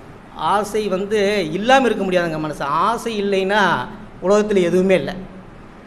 ஆசையை ஒளின்னு சொல்லி ஒரு சிலர் சொல்கிறாங்க, ஒரு சிலர் சொல்லியிருக்காங்க பெரியவங்க. அவங்க சொன்னது சரிதான். ஆனால் நம்ம மகரிஷி ஐயா என்ன சொல்கிறார் அப்படின்னா, ஆசையை சீரமைத்தல் அப்படிங்கிறார். ஏன்னா ஆசை இல்லை அப்படின்னா அந்த இடத்துல இம்ப்ரூவ்மெண்ட்டே இருக்காது. ஒருத்தர் இருக்கிற மாதிரி நான் இருந்துட்டு போகிறேன் அப்படின்னு சொன்னால் அதில் எந்த விதமான முன்னேற்றமும் இல்லாமல் போயிடும். அப்போ நாட்டில் முன்னேற்றம் வேணும் அப்படின்னா மனுஷன் ஆசைப்படணும். அந்த ஆசை சீரான வழியில் படணும். பேராசையாக இருக்கக்கூடாது. பேராசை பெருநஷ்டமாகிவிடும். அடுத்தது சினம் தவிர்த்தல். இது ரொம்ப ரொம்ப முக்கியங்க, எல்லாத்துக்குமே உண்டான சமாச்சாரம். ஏன்னா நம்ம எல்லாருமே அறிவியல் சார்பாக சொல்கிறது விலங்கின பதிவுகள்லேருந்து வந்தவங்க தான் நாம அப்படின்னு எல்லோரும் சொல்கிறாங்க. அந்த விலங்கின பதிவு அப்படிங்கிறது என்னங்க, எதையுமே யோசிக்காது. எதையுமே யோசிக்காமல் எடுத்ததுக்கெல்லாம் கோபம் வரும், சினம் வரும். சினம் நம்ம தேவையில்லாமல் ஒரு ரோட்டில் நாம் சர்வசாதாரணமாக போயிட்டுருக்கும்போது ஒரு சாதாரணமாக ஒரு வழியில் ஏதோ எவனோ ஒருத்தன் நம்ம போனது தவறோ அல்லது அவன் வந்தது தவறோ தெரியாது, இடிச்சிட்றான் வண்டியில். இடிச்சிட்டு அந்த இடத்துல நாம் கோவப்பட்டு பேசணும்னா அப்போ அங்கே என்ன ஆகுனா, நம்ம அந்த இருவர்களுடைய இடையே உள்ள வெறுப்பு அதிகமாகி அது பல பிரச்சனைகளுக்கு உருவாகும். அந்த இடத்துல நம்ம ஐயா சொன்னது, அதாவது நடந்துருச்சே தவறு நம்ம மேலே இல்லை, அவர் மேலே தான் தவறு தெரியுது, இருந்தாலும் நாம் வாழ்க வளமுடன் பார்த்து போங்க, போயிட்டு வாங்க, நல்லா இருக்கீங்களா அப்படின்னு கேட்டு வந்தோம்னா அவங்களுக்கு நம்ம மேலே ஒரு மரியாதை வரும். அதுதான் சினம் தவிர்த்தல். இது ரொம்ப கஷ்டம், இருந்தாலும் நாம் எல்லாம் அதை கடைபிடிக்கணும். மனவளக்கலைக்கு வந்தவங்க நாம் அதெல்லாம் கடைபிடிக்கணும். அடுத்தது கவலை ஒழித்தல். கவலை இல்லாத மனிதர்கள் யாருமே இல்லைங்க. ஏன்னா கவலை இல்லாமல் மனசு இருக்கவே முடியாது. எனக்கு எதுவுமே இல்லை அப்படின்னா கூட அடுத்தவனை பார்த்து நம்ம கவலைப்பட ஆரம்பிச்சிடறோம். அவன் நல்லா இருக்கானே, அவன் நம்மளோட நல்லா இருக்கானே அப்படின்னு சொல்லி நம்ம அடுத்தவர்களை பார்த்து கம்பேரிஷன் வரும்போது அங்கே நமக்கு ஆட்டோமேட்டிக்காக மனசில் கவலைகள் உதயம். தேவையில்லாத ஆசைகள் வரும்போது கவலைகள் அதிகமாகும். எனவே கவலைக்கு மனசில் இடம் கொடுக்கக்கூடாது. கவலை அப்படிங்கிறது நம்ம பட்டிக்காட்டில் முதல்ல எல்லாம் இருந்தவங்களுக்கு தெரியும்னு நினைக்கிறேன். அதாவது தோட்டத்தில் ஏற்றம் வைத்திருப்பாங்க. அதாவது நீர் பாய்ச்சறக்காக ஏற்றம் வச்சுருப்பாங்க. தண்ணி கொஞ்சம் கொஞ்சமாக இறச்சி ஊற்றுனா வாளியில் இறச்சி ஊற்றுனா இறைக்க முடியாது, அவ்வளோ சீக்கிரம் இறச்சி ஊற்றி எல்லாம் பாய்ச்ச முடியாது. அதுக்காக அந்த தொலைக்கிணத்துல அந்த ஏற்றம் வச்சுருப்பாங்க. அந்த ஏற்றத்தில் இருக்க அதுக்கு பேரும் என்ன, கவலை. எதற்காக? அந்த தண்ணியை அழகாக மோந்து கொண்டு வெளியில் ஊற்றுறக்காக, வெளியிலன்னா தோட்டத்துக்கு பாய்ச்சறக்காக அங்கே வரக்கூடிய செயல் அது. அந்த மாதிரி அதுக்கு பேரும் கவலை. கவலை அப்படிங்கிறது கற்பனை ப்ளஸ் வலை, வேறு எதுவுமே இல்லைங்க.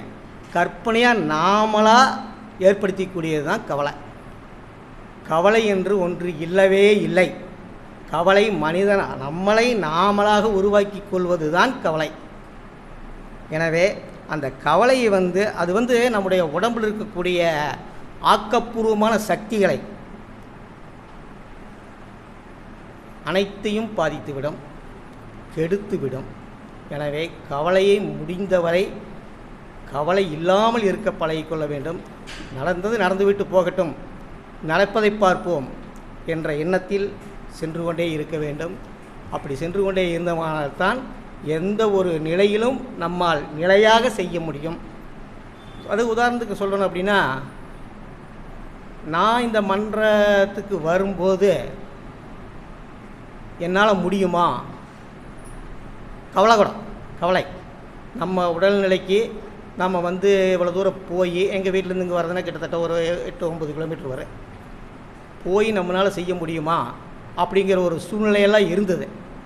அப்போ வந்து மன்றத்தில் வந்து முதல் நான் கேட்கும்போது ஐயா பூபாலன் ஐயா அவர் தான் இருந்தார்.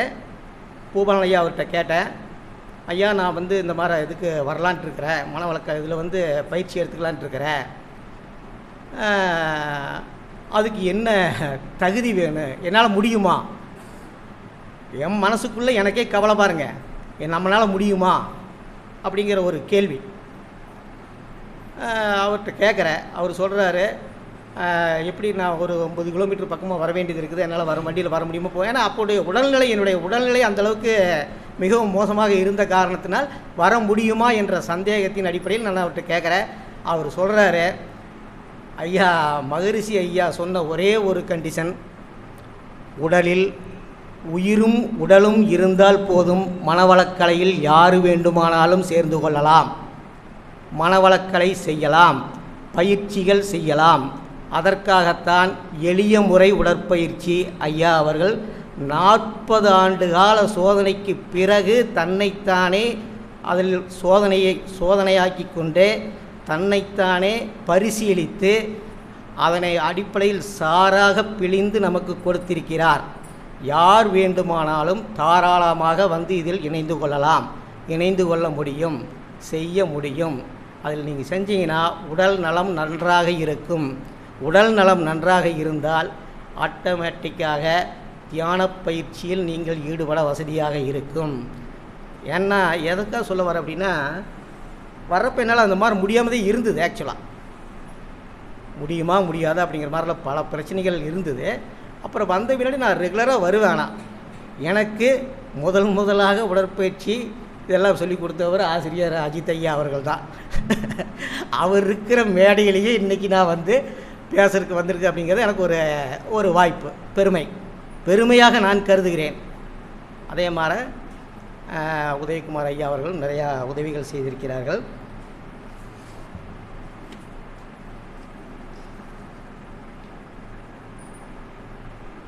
அதாவது மனம் போல் வாழ்வு, சிந்தைங்கிறது எனக்கு அதான் வேறு ஒன்றும் கிடையாது. மனம் போல் வாழ்வுனா ஒரு கதைங்க. பெண்கள் கதைன்னா ஈஸியாக இருக்குது, நான் கொஞ்சம் சொல்கிறேனே. அதாவது ஒரு வீட்டில் பெரிய வீடு, பக்கத்தில் ஒரு சின்ன வீடு. பெரிய வீடு நல்லா வசதி படைத்த வீடு, நல்லா எல்லாம் ஆடம்பரமாக லைட்டு கீட்டெல்லாம் போட்டு நல்லா அருமையாக இருக்கக்கூடிய இடம். இந்த சின்ன வீட்டில் அந்த பெண்மணி வந்து சும்மா அந்த சொற்று தைக்கிறவங்க, அவங்களுடைய வருமானம் அவ்வளோ அந்த இதில் குறைவான ஒரு இதில் இருக்கிறவங்க தான். அப்படி இருக்கிறப்ப அந்த பெரிய வீட்டினுடைய லைட்டு ஒளி வெளிச்சத்தில் தான் இந்த அம்மா வந்து சொற்றை பின்ன முடியும். இந்த அம்மா வீட்டில் அந்த லைட்டு போடுறதுக்கு கூட இந்த அம்மாவுக்கு வந்து வசதிகள் கிடையாது. அப்படி இருக்கிறவங்க அந்த வெளிச்சத்தில் இவங்க சொற்று போட்டிருக்கிறாங்க. இதை பார்த்த உடனே அந்த அம்மாவுக்கு என்ன ஆயிடுது மனசில், நம்ம வீட்டில் செலவு பண்ணி கரண்ட் செலவு பண்ணி இதெல்லாம் பண்ணி அவள் தொழில் பண்ணுறதா அப்படின்னு சொல்லிட்டு நம்ம வந்து லைட்டை இது கதவெல்லாம் அடைச்சிக்கிட்டு இதெல்லாம் போட்டு மறைச்சிட்றாங்க.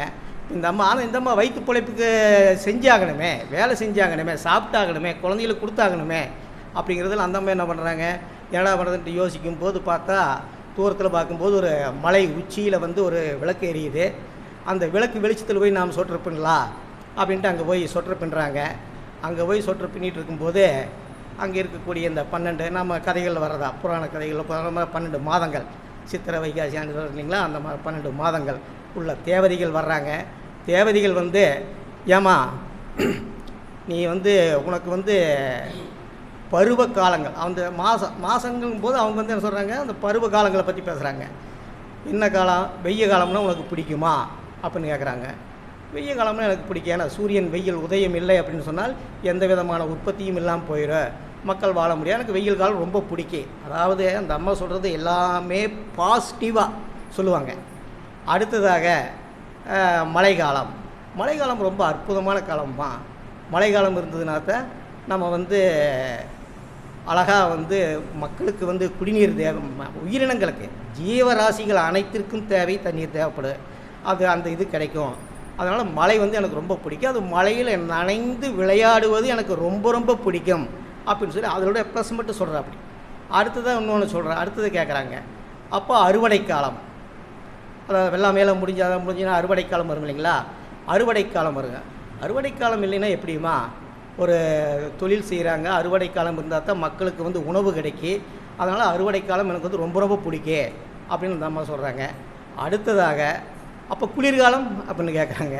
குளிர்காலம்னு கேட்கும்போது அந்த அற்புதமான குளிரை அணிவிப்பதற்கு கம்பளி போத்திட்டு நான் வந்து படுத்துக்குவேன், அந்த காலம் எனக்கு ரொம்ப பிடிக்கும், அற்புதமாக போத்தி படுத்துக்குவேன், அதனால் எனக்கு குளிர்காலம் ரொம்ப பிடிக்கும் அப்படின்னு சொல்கிறாங்க. உடனே அவங்க வந்து 12 தேவதைகளும் என்ன பண்ணுறாங்க, மடியை நீட்டுமா அப்படிங்கிறாங்க, மடியை பிடிக்குமா அப்படிங்கிறாங்க. மடியை பிடிச்ச உடனே அப்படியே அவங்க கையிலேருந்து கங்குமார கங்குமார வந்து மடியில் போடுறாங்க. அந்த அம்மா பார்க்குறாங்க, ஒன்றும் ஆகாது, நீ வீட்டுக்கு கொண்டு போய் பாரு அப்படின்றாங்க. சரிட்டு அந்த அம்மா வர்றாங்க.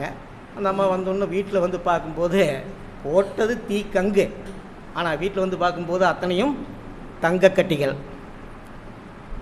அந்த அம்மாவுடைய மனசு எல்லாமேலேயுமே ப்ளஸ்ஸாக இருந்தது. அதனால் அந்த அம்மாவுக்கு கிடைச்சது தங்கக்கட்டிகள். இதை பார்த்த உடனே இந்த அம்மாவுக்கு ஏற்கனவே வசதி வாய்ப்புகள் இருக்குது, நிறையா இருக்குது. உங்கள் லைட் வெளிச்சத்தில் அந்த அம்மா பொழப்பு பண்ணிகிட்டு இருந்தா அப்படி. ஆனால் இந்த அம்மாவுக்கு வந்து தாங்க முடியல. எப்படி உனக்கு எப்படி இவ்வளோ இதெல்லாம் கிடைச்சிது அப்படின்னு சொல்லிட்டு அந்த அம்மாட்ட போய் கேட்குறாங்க. அந்த அம்மாட்ட போய் கேட்கும்போது அந்த அம்மா வந்து அவங்க பாவம் வெகுளி, அவங்க மனசில் எதுவுமே கிடையாது. அவங்க மனசில் எதுவுமே இல்லாமல் இருக்கிறதுனால அங்கே என்ன நடந்தது அப்படிங்கிறது அப்படியே அந்த அம்மாட்ட முழுமையாக சொல்கிறாங்க. முழுமையாக சொன்னால் அப்போ நானும் போனேன்னா எனக்கு இன்னும் கிடைக்கும்ல, அப்போ நான் இவளோட மறுபடியும் பெரிய பணக்காரியாக தான் இருப்பேன், இவளோட நான் பெரிய பணக்காரி ஆயிடும்ல அப்படிங்கிற இடத்துல அந்த அம்மா மறுபடியும் அந்த அம்மா போகிறாங்க. அந்த அம்மா போய் அதே மாதிரி இருக்காங்க, 12 தேவதைகள் வர்றாங்க. அந்த அம்மா சொல்கிறது எல்லாமே மைனஸாக சொல்லுது.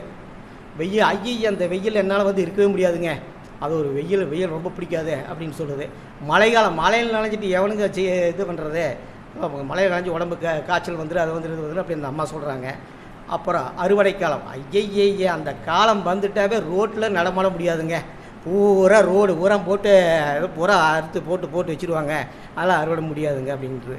பனிக்காலம், சுத்தமாக முடியாது சாமி, அதெல்லாம் சளி பிடிச்சிக்க, காய்ச்சல் வந்து என் குழந்தை யாரையும் நான் வெளில பண்ணியில் அனுப்ப மாட்டேன் அப்படின்னு அந்த அம்மா சொல்கிறது பூராமே எல்லாம் சொல்லிட்டு வர்றாங்க, மைனஸ் பாயிண்ட்டாகவே சொல்லிட்டு வர்றாங்க.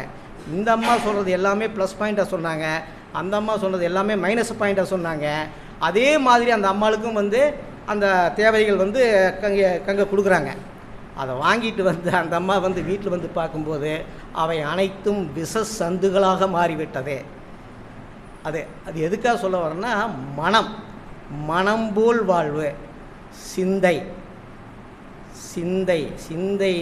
சிந்தையின் நிறைவே செல்வம் என்ற தலைப்பு எனக்கு இருப்பதனால் இந்த கதையை சொன்னேன். இன்னும் நிறைய குறிச்சிட்டு வந்தேன், என்னுடைய டைம் முடிஞ்சிருச்சு, 15 நிமிஷம் ஆயிடுச்சு.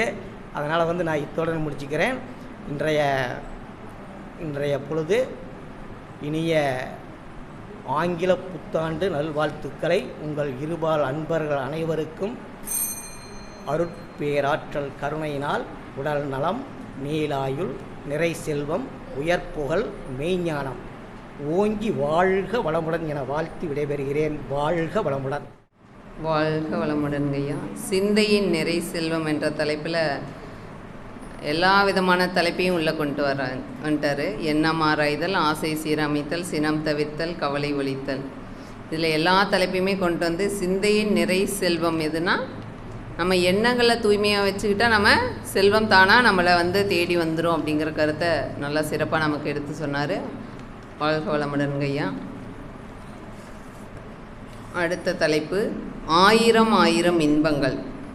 அருள்நிதி சி. திருமதி அம்மா பவானி. 1000 இன்பங்கள், 1000 இன்பங்கள், ஆசை குறைந்த நிமிடங்களில் 1000 இன்பங்கள், ஆசை குறைந்த நிமிடங்களில் 1000 இன்பங்கள், அமைதி மலர்ந்தால் 1000 இன்பங்கள் தானாய் வரும். வாழ்க வளமுடன்மா. வாழ்க வையகம், வாழ்க வையகம், வாழ்க வளமுடன். குரு வாழ்க, குருவே துணை. அனைவருக்கும் புத்தாண்டு வாழ்த்துக்களும் மாலை வாழ்த்துக்களும். எனக்கு பேச அழைத்த தலைப்பு 1000 இன்பங்கள். 1000 இன்பங்கள் இயற்கையில் இருக்குதுங்க, அது சரியாக நாம் வந்து பயன்படுத்துகிறோமா என்கிறதான் கேள்வி. வாழ நினைத்தால் வாழலாம், வழியாய் இல்லை பூமியில் அப்படின்னு பாடுறாங்க. நாம் அதை கரெக்டாக பயன்படுத்துகிறோமா? இல்லை. எதுக்கும் ஆசைப்படுறோம். கரெக்டாக ஆசைப்படுறது கரெக்டு, பேராசைப்படுறோம். அவங்கள போல இருக்கணும், இவங்கள போல இருக்கணும், பங்களா வேணும், கார் வேணும், அந்த மாதிரி கம்பேர் பண்ணும்போது நாம் இன்பமாக வாழ முடியுதா? வாழ முடியல. அதனால் நம்மளுக்கு உண்டானது என்னவோ அதை வச்சு நாம் இன்பமாக வாழணும். ஒரு கணவன் மனைவி இருக்கிறாங்கன்னா அவங்க 2 பேரும் ஒருத்தருக்குள்ள ஒருத்தர் அன்பும் அன்னோன்யமும் இருந்தால் மட்டும்தான் அந்த குடும்பம் நல்ல முறையில் வாழ முடியும். 2 பேரும் சண்டை போட்டுட்டு இருந்தால் அது இன்பமாக வாழ முடியுமா? முடியாது. வண்டியோட சக்கரங்கள் 2 மட்டும் தேவை. அதில் 1 மட்டும் சிறியதாக இருந்தால் எந்த வண்டி ஓடும்? அது நாம் கரெக்டாக கொண்டு போகணும். குடும்பத்தில் இருக்கிறவங்க, தலைவராக இருக்கிறவங்க, இல்வாழ்வான் இயல்புடையவர்க்கு மூவர்க்கும் இயல்புடைவான் என்பன் வாழ்க்கை. ஒரு கணவன் இருக்கிறான்னா கணவன், மனைவி, குழந்தைகள், பெற்றோர்கள் அனைத்தையும் அவன் சரிவரை கவனிக்கணும். சரிவர கவனிக்கலைன்னா அந்த குடும்பத்தில் இன்பம் இருக்குங்களா? இன்பம் இருக்காது. 2வது ஒருத்தருக்கு ஒருத்தர் சண்டை போட்டுட்டு இருந்தாலும் இன்பம் வராது. நாம் அதிகமாக ஆசைப்பட்டு நம்ம வாழ்க்கையவே தொலைச்சிக்கிறோம். நம்மளோட வாழ்க்கையை வாழ்கிறதே கிடையாது. இப்போ பணம்னு பணத்தை தேடியே ஓடுறோம். பணம்தான் வாழ்க்கை இல்லை.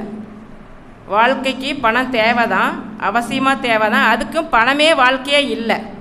இப்போ ஐடி கம்பெனியில் நிறைய பேர் வேலை செய்கிறாங்க. லட்சக்கணக்கில் வாங்குறாங்க, 2 லட்சம் வாங்குறாங்க, 3 லட்சம் வாங்குறாங்க, பெருமையாக பேசிக்கிறோம். அவங்க இன்பமாக வாழ்கிறாங்களா? கிடையாது.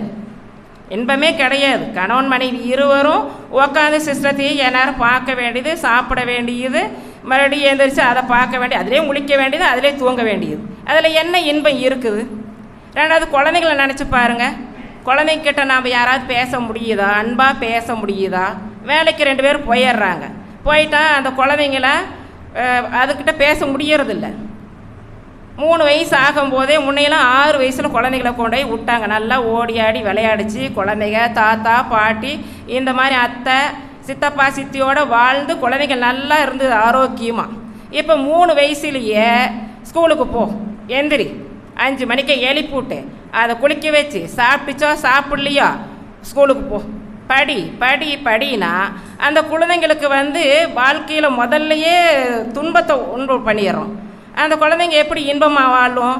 மறுபடியும் படி அதை படி இதை படி, நாம் படிக்க நினச்சதையே படிக்க சொல்கிறோம். அதுங்களுக்காக உண்டான படிப்பை நம்ம கொடுக்கறது கிடையாது. அந்த குழந்தைங்க வயசு ஆகும்போது அதை படித்து முடிச்சுட்டு வேலைக்கு போய் அதுங்க மனசே ரொம்ப நிம்மதி இருக்கிறதில்ல, துன்பமாகவே தான் இருக்குது. வேலைக்கும் போய் கஷ்டத்தோடு தான் இருக்குது. நாம் பெருமையாக சொல்லிக்கிறோம், என் பையன் ஐடி கம்பெனியில் வேலை செய்கிறான், என் பிள்ளை ஐடி கம்பெனி. அதுங்க என்ன கஷ்டப்படுது நம்மளுக்கு தெரியுமா? தெரியாது. அதுங்க இன்பமாக வாழுதா? அதுவுமே நம்மளுக்கு தெரியாது. 2வது வெளிநாட்டில் பிள்ளைங்களை துபாயில் இருக்குது, அமெரிக்காவில் இருக்குது, அங்கே இருக்குது, இங்கே இருக்குதுங்கிறோம். அவங்க பெருமைக்கு இருக்கிறாங்க. பெற்றோர்களோட சேர்ந்து வாழ முடியுதா? பெற்றோர்கிட்ட எதனா கலந்து பேச முடியுதா? பெற்றோர்கள் சொல்கிறது எதனாவது அவங்க கேட்க முடியுதா? முடியல. ஒரு உடம்பு முடியலன்னா கூட திடீர்னு அவங்களால பார்க்க முடியல. ஒரு டெத்தே ஆயிடுச்சுன்னா கூட வர முடியல. இப்போ எங்கள் அக்கா இறந்துட்டாங்க. எங்கள் அக்கா பொண்ணு அமெரிக்காவில் இருந்தது, திடீர்னு இறந்துட்டாங்க, வர முடியல. சிஸ்டத்தில் உட்காந்து பார்த்துட்டு அழுதுட்டுருக்குறாங்க. என்ன பண்ண முடியுங்க? சூழ்நிலை அப்படி. நான் பணம்னு நினச்சிக்கிட்டு நம்ம பெருமையாக நினச்சிக்கிறோம். அமெரிக்காவில் இருக்கிறாங்க, லண்டனில் இருக்கிறாங்க, துபாயில் இருக்கிறாங்கன்னு.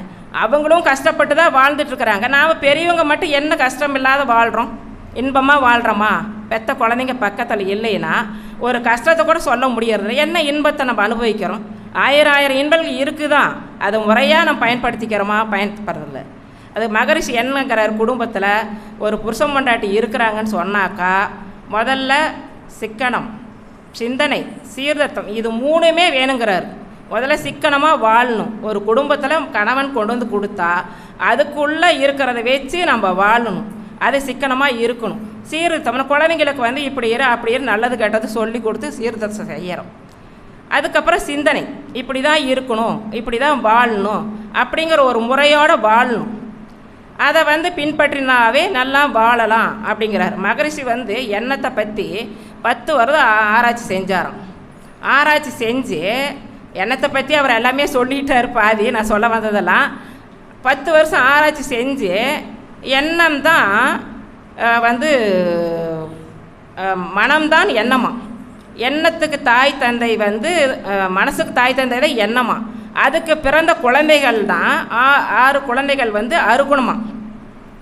பேராசை, சினம், கடும்பற்று, முறையற்ற பால் கவர்ச்சி, உயர்வுதாழ்வு மனப்பான்மை, வஞ்சம். இந்த 6மே இந்த 6ஐயுமே நம்ம முறைப்படுத்தி சரியாக இது சீரமைச்சு கொண்டு போனோமா குடும்பத்தில் மகிழ்ச்சியாக வாழலாங்கிறாரு மகரிஷி. நாம் அது வந்து முறைப்படுத்தணும். முதல்ல பேராசையை விடணும். நம்மளுக்கு அதிகம் பேராசை தான் இருக்குது. ஆசை கம்மியாக இருந்தாலும் பரவாயில்ல, பேராசை தான் அதிகமாக இருக்குது. எதை பற்றியும் நம்ம கவலைப்படுறதில்ல. அவங்க அப்படி இருக்கிறாங்க, அவங்க கார் வச்சுருக்காங்க, இவங்க பங்களா வச்சுருக்குறாங்க, அவங்க அந்த நகை போடுறாங்க, தான் அந்த அம்மா 10,000 பட்டு சில கட்டிட்டு போகுது, அப்படி இப்படின்னு அடுத்தவங்களையே நம்ம கம்பேர் பண்ணி நம்ம வாழ்க்கையை நம்ம வாழ்கிறதில்ல. பேராசை பெருநஷ்டம், ஆசையே துன்பத்துக்கு காரணங்கிறாங்க. இப்போ மகரிஷியில் வந்து எதுக்குமே ஆசையே படலை. அவர் இது கஷ்டத்தோடு வாழ்ந்தார், இருந்தாலும் இன்பமாக இருந்தார். உலக சமுதாய சேவை சங்கத்தை நிறுவி அவர் எவ்வளோ ஒரு பிரச்சனைகளை சமாளித்தாலும் அவர் யார்கிட்டையும் வெளிக்காட்டாக இன்பமாகவே இருந்து மக்களுக்காகவே அவர் இருந்து உழைத்தார். அவர் எதனால் ஆசைப்பட்டார்? அவர் ஆசைப்பட்டது ஒன்று மட்டும்தான், உலக சமாதானம், உலக அமைதி. இது 2க்கு மட்டும்தான் ஆசைப்பட்டு அவர் தன்னையே உலகத்துக்கு அர்ப்பணிச்சுக்கிட்டார். வேறு எதுக்குமே அவர் ஆசைப்படலை. பிறந்தநாள் அன்னைக்கு இந்த மாதிரி வாழ்த்து சொல்லிகிட்டு இருக்கிறாங்களாம். வருஷப்பிறப்பு அன்னைக்கு அழுகிறாராம் மகரிஷி. நம்மளுக்கு தான் குழந்தை இல்லாத போயிருச்சே அப்படின்னு சொல்கிறாராம். அன்னை லோகமா பக்கத்தில் வந்து, ஏங்க இத்தனை குழந்தைங்க எல்லாம் வந்து பார்க்க வந்திருக்க பாருங்க, அவங்க எல்லாம் நம்ம குழந்தை தாங்க, நீங்கள் ஏன் குழந்தைகள்னு வருத்தப்படுறீங்க அப்படின்னு அந்த அம்மா ஆறுதல் சொன்னாங்களாம். அந்த பெண்மைக்கே மதிப்பு கொடுத்தவர் வந்து மகரிஷி தான். பெண்மைக்கு முதல்ல வந்து பெண்கள்லாம் வந்து அப்போ வந்து உடற்பயிற்சி, இந்த தீட்சை அந்த மாதிரிலாம் எதுவுமே இல்லை. அவர் மட்டும்தான் பெண்களுக்கு முதல்ல கற்றுக்கணும், உடல்நலம் நல்லா இருக்கணும், உயிர் வளம் நல்லா இருக்கணும், பெண்களும் இதை கற்றுக்கிட்டு நல்லா இருக்கணும் அப்படின்னு சொல்லி எல்லா இதையுமே கற்றுக் கொடுத்தாரு. பெண்களுக்கெல்லாம் அப்போ வந்து தீட்சையே கொடுக்கல. காட்டில் போய் ஆண்கள் மட்டும் தவம் இருந்தால் மட்டும்தான் தவம் தீட்சையெல்லாம் கொடுத்துட்டு இருந்தாங்க. மகரிஷி வந்து அதை உணர்ந்து பெண்களுக்கு கொடுக்கணும், பெண்களுக்கு மதிப்பு கொடுத்து அவர் ஒருத்தர் மட்டும்தான் பெண்களுக்கு அவ்வளோ ஒரு முன்னுரிமை கொடுத்துருக்குறாரு. ரெண்டாவது, எத்தனையோ ஞானிகள் வந்து நினைக்கிறத மட்டும்தான், நடக்கிறத மட்டும்தான் நினைப்பாங்களாம். என்ன நடக்குதோ அதை மட்டும்தான் நினைப்பாங்களாம். கண்டிப்பாக அதை நடத்தியும் காட்டுறாங்க. நாம் நினைக்காதெல்லாம் நினச்சிக்கிட்டு நடக்கிறத விட்டுறோம். தேவையில்லாத பொருளெலாம் வாங்கி வீட்டில் வச்சுக்கிட்டு தேவைக்காக இன்பத்தை தேடிட்டு தேவைங்கிற பொருளுக்கு துன்பப்பட்டுட்டு இருக்கிறோம் நாம். அதனால் வந்து அருகுணத்தை சீரமைச்சா கண்டிப்பாக நம்ம வந்து வாழ்வில் இன்பமாக வாழலாம். எனக்கு வந்து முதல்ல கேட்கும்போது முத்து கேட்டுச்சு, அம்மா என்ன தலைப்பில் பேசுகிறீங்கன்னு கேட்டுச்சு. இன்னையே ஒரு தலைப்பு சொல்லுமான்னு சொல்கிறதுக்கு முன்னையே இன்பமாக வாழன்னு சொல்லி அது நோட்ஸ் எடுத்துகிட்டு இருந்தேன். கரெக்டாக வந்து 1000 இன்பங்கள் பேசுங்கன்னு சொல்லிட்டாங்க. இறைநிலை பாருங்கள் எனக்கு எப்படி உணர்த்துது. சரி, நான் அதெல்லாம் எடுத்துகிட்டு இன்றைக்கி காலையில் போய் ஆலியார் ஜூமில் வந்து இன்றைக்கி பார்க்கலான்னு பார்த்தா அதில் மகரிஷி வந்து இன்னுமாக வாழ வழின்னு எனக்கு கரெக்டாக கிங்ஸ் எடுத்து கொடுக்குறாரு, பேசுகிறாரு. அவர் பேச சொல்லி பேசுகிறாரு. அது வந்து இறைநிலை வந்து நம்மளுக்கு எப்படி உணர்த்துது பாருங்கள். நாம் இங்கே பயிற்சிக்கு வந்த பிறகு தான் இதையெல்லாம் உணர்கிறோம். அவர் முதல்ல வந்து அகத்தவம், அகத்தாய்வு, தற்சோதனை இதையெல்லாம் செஞ்சாவே இன்பமாக வாழலாம், இறைநிலை அடையலாம். நம்ம எதுக்காக மனிதாக பிறந்தோம்? இறைநிலை அடைவதுக்கு, இறைநிலை உணர்வுக்கு தான் நாம் வந்தோம். அதனால் வந்து மகரிஷி அவர்கள் வந்து தினம் அகத்தாய்வு பண்ணுங்க, தற்சோதனை இது அகத்தவம் பண்ணுங்க, ஆசை சீரமைக்க சொல்கிறாரு. நாம் ஆசை சீரமைக்கும், ஆசை ஒழிக்க சொல்ல, ஆசை எங்கே அடங்குதோ அங்கேயே பிடிக்க சொல்கிறாரு.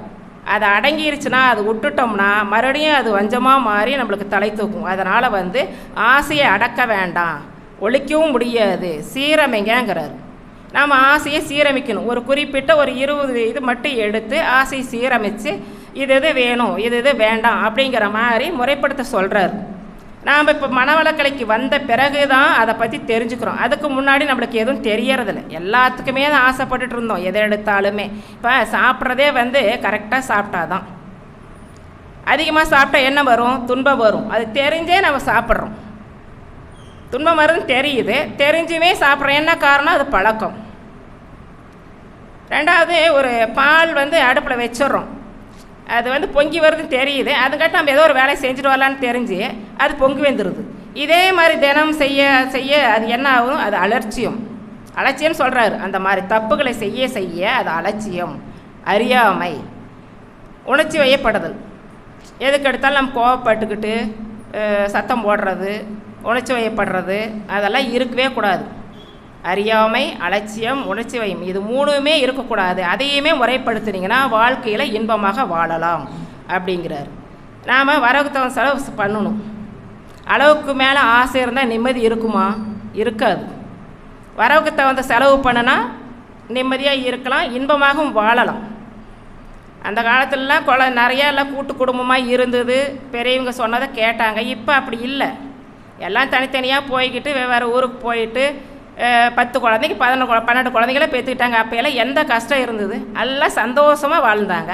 இப்போ ஒரு குழந்தைய 2 குழந்தைய வச்சுக்கிட்ட என்னால் பார்க்க முடியல, ஸ்கூலுக்கு அனுப்ப முடியல, என்னால் முடியல, இப்படியே தான் பேசுகிறாங்க. காரணம் என்ன? அலட்சியம், ரொம்ப சோம்பேறித்தனமும்.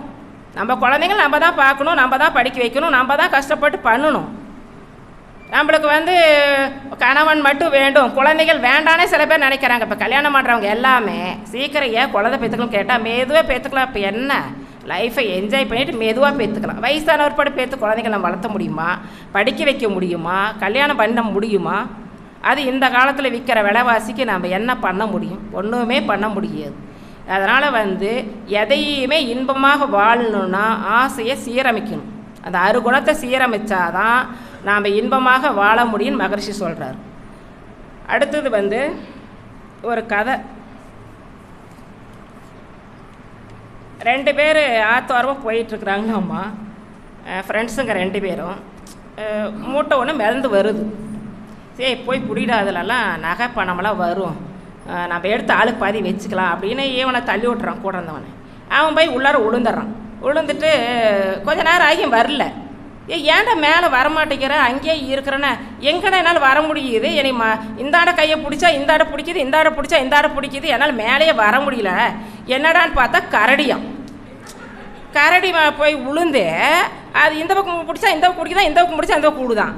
என்னடா இந்த மாதிரி பிரச்சனை பண்ணுது அப்படின்னு சொல்லிட்டு அது கரடி என்னன்னா அந்த 6 குணங்களாம்.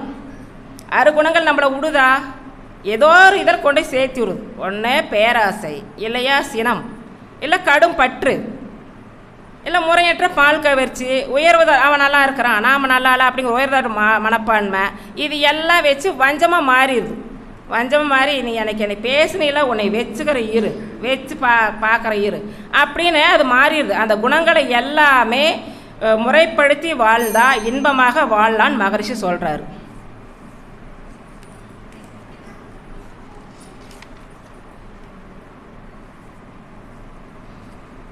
இச்சை குறுக்கிடில் அருகுணம் ஆகிவிடும், இச்சை பூர்ணம் நிர்குணம் ஆகிடும். ஆசைப்பட்டால் அது வந்து அருகுணமாக ஆயிருமா, அந்த ஆசையை ஒழிச்சிட்டா நிர்குணம் ஆயிருமா. அதனால் வந்து நாம் ஆசையை ஒழிச்சிட்டு இந்த அருகுணத்தை சீரமைச்சு முறையோடு வாழ்ந்தாவே வாழ்விலை இன்பம் காணலாம். வாழ்க வளமுடன். வாழ்க வளமுடன்மா. இன்பமாக 1000 இன்பங்கள் பற்றி தெளிவாக சொன்னீங்க. 6 குணத்தை சீரமைச்சிட்டாவே நமக்கு என்ன கிடச்சிருங்க? 1000 இன்பம் கிடச்சிருன்னு அம்மா சிறப்பாக பேசிட்டாங்க. வாழ்க வளமுடன்மா. இன்பம் அனுபவிச்சுட்டா அடுத்து என்ன கிடைக்குங்க? உலக அமைதி. உலக அமைதி பற்றி பேச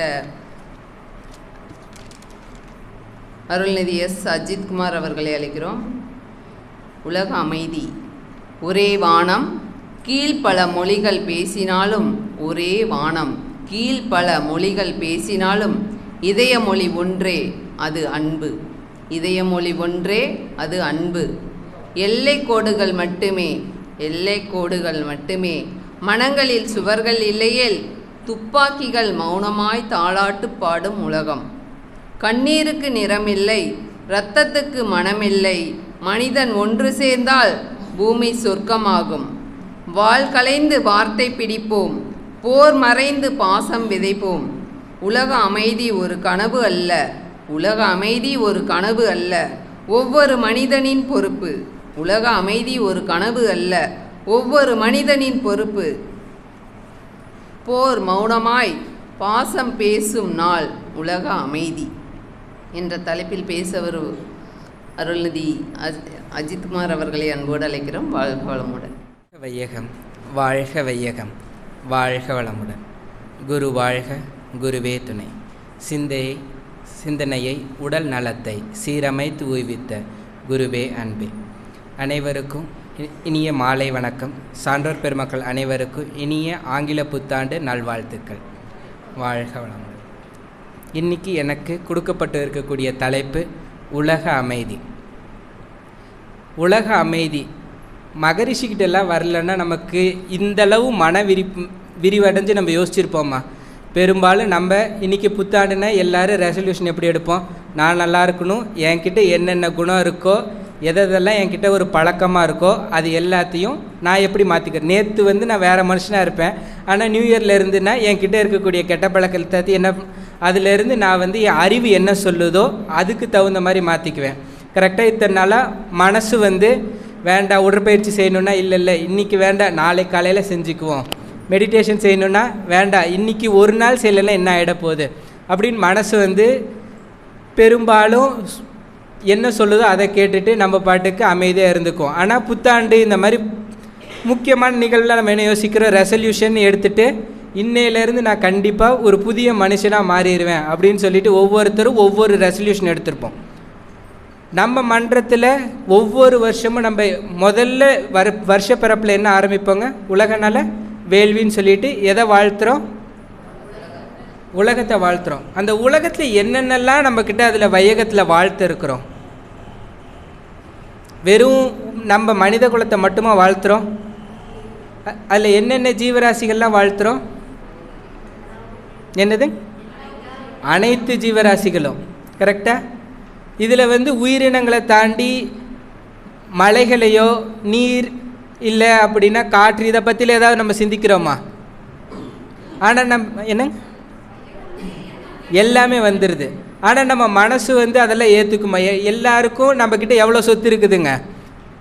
எல்லோரும் லட்சங்களில் சொல்கிறோம், சில பேர் கோடியில் சொல்கிறோம், சில பேர் நிலம் வச்சுருக்கோன்னா ஏக்கர் கணக்கில், அவ்வளோதான். ஆனால் நம்ம மனவிரிவு மகரிஷிட்ட வரலன்னா அதிகபட்சம் யோசிச்சு பாருங்களேன். தமிழ்நாடு தெரியும், இந்தியா தெரியும், உலகத்தில் எத்தனை நாடு இருக்குன்னு கூட நமக்கு நிறைய பேருக்கு தெரியாது. கரெக்டாக? மகரிஷி தான் உலகத்தை எல்லாத்தையும் வாழ்த்தணும்னு சொல்கிறாரு. அப்போ இருக்க அத்தனை அளவுக்கு நம்ம மனசு மகரிஷிட்ட வரலன்னா நமக்கு ஒன்றுமே தெரிஞ்சிருக்காது. வெறும் என் வீடு, என்னை சுற்றி என்ன இருக்கக்கூடிய நண்பர்கள், அவங்கெல்லாம் என்ன பண்ணியிருக்கிறாங்களோ அவங்களுடைய வாழ்க்கையை பற்றி நான் மீண்டும் மீண்டும் சிந்திச்சிருப்பேன். அவங்க எது மேம்பட்ட வாழ்க்கையை நினச்சிருந்தாங்களோ அதை பற்றி மட்டுமே நான் பேசிட்டு போயிருந்திருப்பேன். கரெக்டாக? இன்றைக்கி மகரிஷி வந்ததுக்கப்புறம் தான் உலகத்தில் இப்படிலாம் ஒரு தலைவர்கள் இருக்காங்க, அவங்கெல்லாம் நினச்சாங்கன்னா நம்ம இங்கிருந்து நம்ம யாரை வாழ்த்துறோங்க? நம்ம சிஎம்ஐ வாழ்த்துகிறோம், பிரதமரை வாழ்த்துகிறோம். இங்கே தாண்டி எதுக்கு எடுத்தாலும் அமெரிக்க அதிபரையோ இன்றைக்கி ரஷ்ய அதிபர் எல்லாரையும் நம்ம என்ன பண்ணுறோங்க? இன்றைக்கி போர் நடந்ததுன்னா நம்ம என்ன நினைக்கிறோம்? அவங்களெல்லாம் இன்றைக்கி இப்படி அவங்களுக்கும் நமக்கும் சம்மந்தம் இல்லை. ஆனால் இன்றைக்கி மகரிஷி வாழ்த்து தவம் காந்தம் அப்படின்னு நம்ம சொன்னனால தான் நம்ம என்ன பண்ணுறோங்க? போருன்ற மாதிரி ஒரு மனக்கசப்பான விஷயம் வந்ததுன்னா இதுக்கு முன்னாடி ஒரு வருத்தப்பட்டுட்டு இருந்திருப்போம். ஆனால் இன்றைக்கி நம்மளாம் என்ன பண்ணுறோங்க? ஒவ்வொரு தவமும் நம்ம வாழ்த்து முடிக்கும்போது உலகில் உள்ள பொறுப்புடைய தலைவர்கள்லாம் என்ன பண்ணணும்? உயிரை உணரணும். ஏன் அந்த உயிரை உணரணுங்க? ஏன்னா அந்த உயிரை உணராதனால தான் இன்றைக்கி போர்கள். இதுக்கு முன்னாடினா மனுஷன் நாகரிகம் இல்லைன்னு சொல்கிறோம். ஆனால் இன்றைக்கிலாம் நம்ம எப்படிப்பட்ட மனிதர்கள்? நாகரிகமான மனிதர்கள். கரெக்டாக? ஒரு வேளை யோசிச்சு பாருங்களேன், பல காலத்து மனிதன் அவன் அதிகபட்சம் இன்னொரு உயிரை துன்பப்படுத்தணுன்னா எப்படி துன்பப்படுத்தினா? வார்த்தையால் பேசியிருப்பான், இல்லை அப்படின்னா அவன்கிட்ட இருக்கக்கூடிய பொருளை வச்சு காயப்படுத்தியிருப்பான். கரெக்டாக? அவனுக்கும் ஏதாவது துன்பம் கொடுத்துருந்தானா அவன் நிலத்தை சாப்பிட்றதுக்காக வச்சுருந்துருப்பான். கரெக்டாக? அதை பாதுகாக்கிறதுக்கு ஒரு அரசனோ அந்த மாதிரி ஒரு சின்ன சின்ன தலைவனாக கூட்டத்துக்கு தலைவன் அந்த மாதிரி ஒருத்தனை வச்சுருப்பாங்க. இன்றைக்கி நம்மளெல்லாம் ஒரு கூட்டமாக ஒரு நினச்சிக்குவோம். இன்றைக்கி நம்மளையெல்லாம் பாதுகாக்கிற தலைவர் யாருங்க? யாரை தேர்ந்தெடுத்திருக்கிறோம்? அரசியல் கலைஞர் அவங்கள நம்ம தேர்ந்தெடுக்கிறோம். அவருக்கு எத்தனை வருஷம் ஆட்சி முறை கொடுத்துருக்குறோங்க? 5 வருஷம். அந்த 5 வருஷத்தில் அவங்களாம் என்ன நமக்கு பண்ணுறாங்க? பெரும்பாலும் ஒவ்வொரு வருஷமும் பட்ஜெட்டுலாம் ஒதுக்குறாங்க. ஒவ்வொரு தலைவர்களும் யோசிச்சு பாருங்களேன், என்ன பண்ணுறாங்க நமக்கு? இந்த நாட்டு மக்களை காப்பாற்றுறதுக்கு நம்மெல்லாம் வரின்னு ஒன்று கட்டுறத பெரும்பாலும் போர்க்கருவிகளுக்காக தான் செலவிடுறாங்க. இதுக்கு முன்னாடி நம்ம சின்னதாக இராணுவம்னு சொல்லி வச்சுருந்தோம். ஆனால் இன்றைக்கெலாம் நம்ம உலகத்திலேயே 2வது பெரிய இராணுவம்னு சொல்கிறோம். அங்கெல்லாம் நம்ம என்ன இராணுவத்தில் பண்ணுறோம்? ஒரு மனிதன் இன்னொரு மனிதனை கொல்லக்கூடிய ஆயுதத்தையும் அதுக்காக உழைக்கிறவங்க எத்தனை பேர், ஒரு அந்த சயின்டிஸ்ட்டாக இப்போ ஆர்மிக்கெலாம் போகிறாங்க, போலீஸாக போகிறாங்க, அவங்கெல்லாம் உடலில் ஏதாவது குறைவாக இருக்கவங்களா? நல்ல ஆற்றலோட ஆரோக்கியத்தோடு இருக்கிறவங்க. கரெக்டாக அவங்க மூளையில் எப்படி இருக்குங்க? நல்ல ஆக்டிவாக இருக்கக்கூடிய ஒரு சயின்டிஸ்டில் அவங்க என்ன பண்ணுறாங்க? எந்த கருவியை உற்பத்தி பண்ணுறாங்க? போர்க்கருவிகள். அந்த போர்க்கருவி எதுக்கு பயன்படுது? உயிர்களை பறிக்கிறதுக்காக செலவிடுது. ஒருவேளை யோசிச்சு பாருங்களேன், இன்றைக்கி இந்தியாவுக்கும் பாகிஸ்தானுக்கும் ஒரு கிரிக்கெட் மேட்ச் நடக்குது. எத்தனை பேர் விளையாடுவாங்க? 11 பேர் விளையாடுவாங்க, அந்த பக்கம் ஒரு 11 பேர். ஆனால் எத்தனை பேர் நம்ம பார்ப்போம்? 25,000 30,000 பேர் காசு கொடுத்து ஸ்டேடியத்திலே உட்காந்து பார்க்குறாங்க, லட்சக்கணக்கில். டிவியில் பார்க்குறவங்கலாம் கோடிக்கணக்கான பேர். எத்தனை பேர் விளையாடுறத பார்க்குறாங்க? 22 பேர். அதில் இந்தியா பாகிஸ்தான்கிட்ட தோத்துருச்சுன்னா அந்த 11 பிளேயரோட நிலைமை என்ன? வேர்ல்டு கப்பில் தோற்றா கூட பிரச்சனை இல்லை. ஆனால் அண்டை நாடு பாகிஸ்தானுக்கிட்ட நம்ம தோற்று போயிட்டோம் அப்படின்னா அந்த 11 பிளேயர் அவங்க வீட்டில் கல்லில் அடிக்கிறது, அதாவது அவங்க உருவ சிலையை கொளுத்துறது, இதெல்லாம் என்னது? அவ்வளவு ஆக்ரோஷம். அவங்களுக்கும் நமக்கு ஏதாவது பகையா? இன்றைக்கி இருக்க 11 பிளேயர். அந்த நாடும் யாரோடது? நம்ம கிட்ட இருந்து நம்ம எல்லையாக மனிதன் அறிவில் அவனை பிரிச்சுக்கிட்டான். இதில் எல்லாமே பொது. இயற்கையில் இந்த நாடு இவ்வளோ பரப்பளவுன்னு இயற்கை எந்த அறிவும் நமக்கு சொல்லி கொடுக்கல. நீர் பொதுவானது. அது எங்கிருந்து மலையிலேருந்து வருதுன்னா கடலில் போய் சேர்ற வரை அனைத்தும் பொது. சுவாசிக்கிற காற்று அனைத்தும் பொது. ஆனால் இங்கே மனுஷன் என்ன பண்ணுறோம்? இது என்னோடது, இது உங்களோடது, இந்த இடத்த நான் ஆக்கிரமிக்கணும், அதில் இருக்கக்கூடிய வளத்தை நான் சுரண்டணும். இவ்வளோதானே போருக்கு. நாம் பலசாலின்னு சொல்லி இன்னொருத்தனை அடிமைப்படுத்துகிறோம். ஒரு வெற்றியாளரை நம்ம எப்படி தீர்மானிக்கிறோம்? யார் ஒருத்தர் கொலை பண்ணுறாங்களோ கொலையாளியை நம்ம என்னன்னு சொல்கிறோம்? வீரன்னு சொல்கிறோம். அவனை தான் சிறந்த தலைவன்னு சொல்கிறோம். அலெக்சாண்டர் எல்லாருக்கும் ஞாபகம் வருதா? ஏன் அலெக்சாண்டர் மாவீரன்லாம் நம்ம சொல்கிறோம்? என்ன பண்ணிட்டார் அவர்? ஆட்டி படைச்சார். அத்தனை உயிர்களையும் கொலை பண்ணார். அவ்வளோதானே. கொலைகாரனுக்கு நம்ம என்ன பட்டம் கொடுத்துருக்குறோம்? மாவீரன் அப்படின்னு நம்ம கொடுத்துருக்குறோம். அசோகர் நம்மளுக்கு இந்தியாவிலேயே ஆட்சி பண்ண ஃபுல்லாக இருக்குன்னு அவர் என்ன பண்ணார்? ஒரு போரில் அத்தனை உயிர் இழப்பு போனதுக்கப்புறம் தான் மகாவீரர்னு ஒருத்தர் எல்லாத்தையும் பிடிச்சிக்கிட்டு ஆன்மீகம் அப்படின்னு சொல்லி அவர் வளர்த்து இருப்பாங்க. இந்த மாதிரி மேலை நாடுகளில் போர்க்கருவிகளை தான் தயாரித்தாங்க. ஆனால் இந்தியாவில் ரொம்ப வினோதமானவங்க. நம்மக்கிட்டேயும் அணுசக்தி இருக்குது. ஆனால் நம்ம ஏதாவது ஒரு நாட்டுக்கிட்ட போய் நம்ம ஏதாவது போர் தொடுக்கிறோமா? ஏன் நம்ம மட்டும் அவங்கக்கிட்ட இருந்து இங்கே மாறுபட்டு நிற்கிறோம்? இப்போ அமெரிக்கா எல்லா நாட்டுக்கும் ஆட்சி அமைக்குது, அவங்க தான் தீர்மானிக்கிறாங்க. இந்தியாக்கிட்டேயும் அணுசக்தி இருக்குது. ரஷ்யா உக்ரைன் போர் நம்ம எல்லாருக்கும் தெரியும். இந்தியாவை ஏன் எல்லாரும் தூதக நாடாக ஏன் கூப்பிட்டாங்க? ஆன்மீகம். ஏன்? அதாவது எவ்வளவுதான் நான் தற்காப்புக்கு வச்சுக்கிட்டாலும் என்கிட்ட என்ன இருக்குங்க? ஆன்மீகம்ன்ற ஒன்று. அதெல்லாம் யார் கொடுத்தா? நமக்கு தெரியாமல் ரிஷிகள் மகான்கள் எல்லாரும் நமக்கு என்ன சொல்லி கொடுத்தாங்க? தனி மனித ஒழுக்கம். உனக்கு என்ன தேவை? இயற்கையினுடைய அறிவை கற்றுக்கோ, அந்த அறிவை வச்சுட்டு உன்னையும் பாதுகாத்துக்கோ, மற்றவங்களையும் வழி நடத்தக்கூடிய அறிவு யார் கொடுத்தா? இதனால தான் நம்ம மண்ணில் இன்றைக்கி இருக்கிறவங்களும் ஆன்மீகத்தை நம்ம பெருசாக போற்றிட்டு இருக்கோம். மகரிஷி மட்டும் இல்லைன்னா யோசிச்சு பாருங்களேன். அவர் ஒரு உலக கான்ஃபரன்ஸில் போகிறாரு.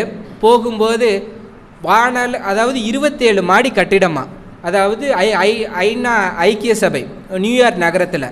அங்கே போய் அவர் பார்க்கும்போது எல்லாரும் அறிஞர்களாக இருக்காங்க. என்ன பண்ணுறாங்கன்னு பார்த்தா, உலகத்தில் ஏன் போர் நடக்குது, இனிமேல் ஏன் நடத்தணும்னு அந்த தலைவர்கள்கிட்ட மகரிஷி போய் ஸ்பீச் கொடுக்கும்போது சிந்திச்சு பார்க்குறாராம் அங்கே இருக்கவங்க.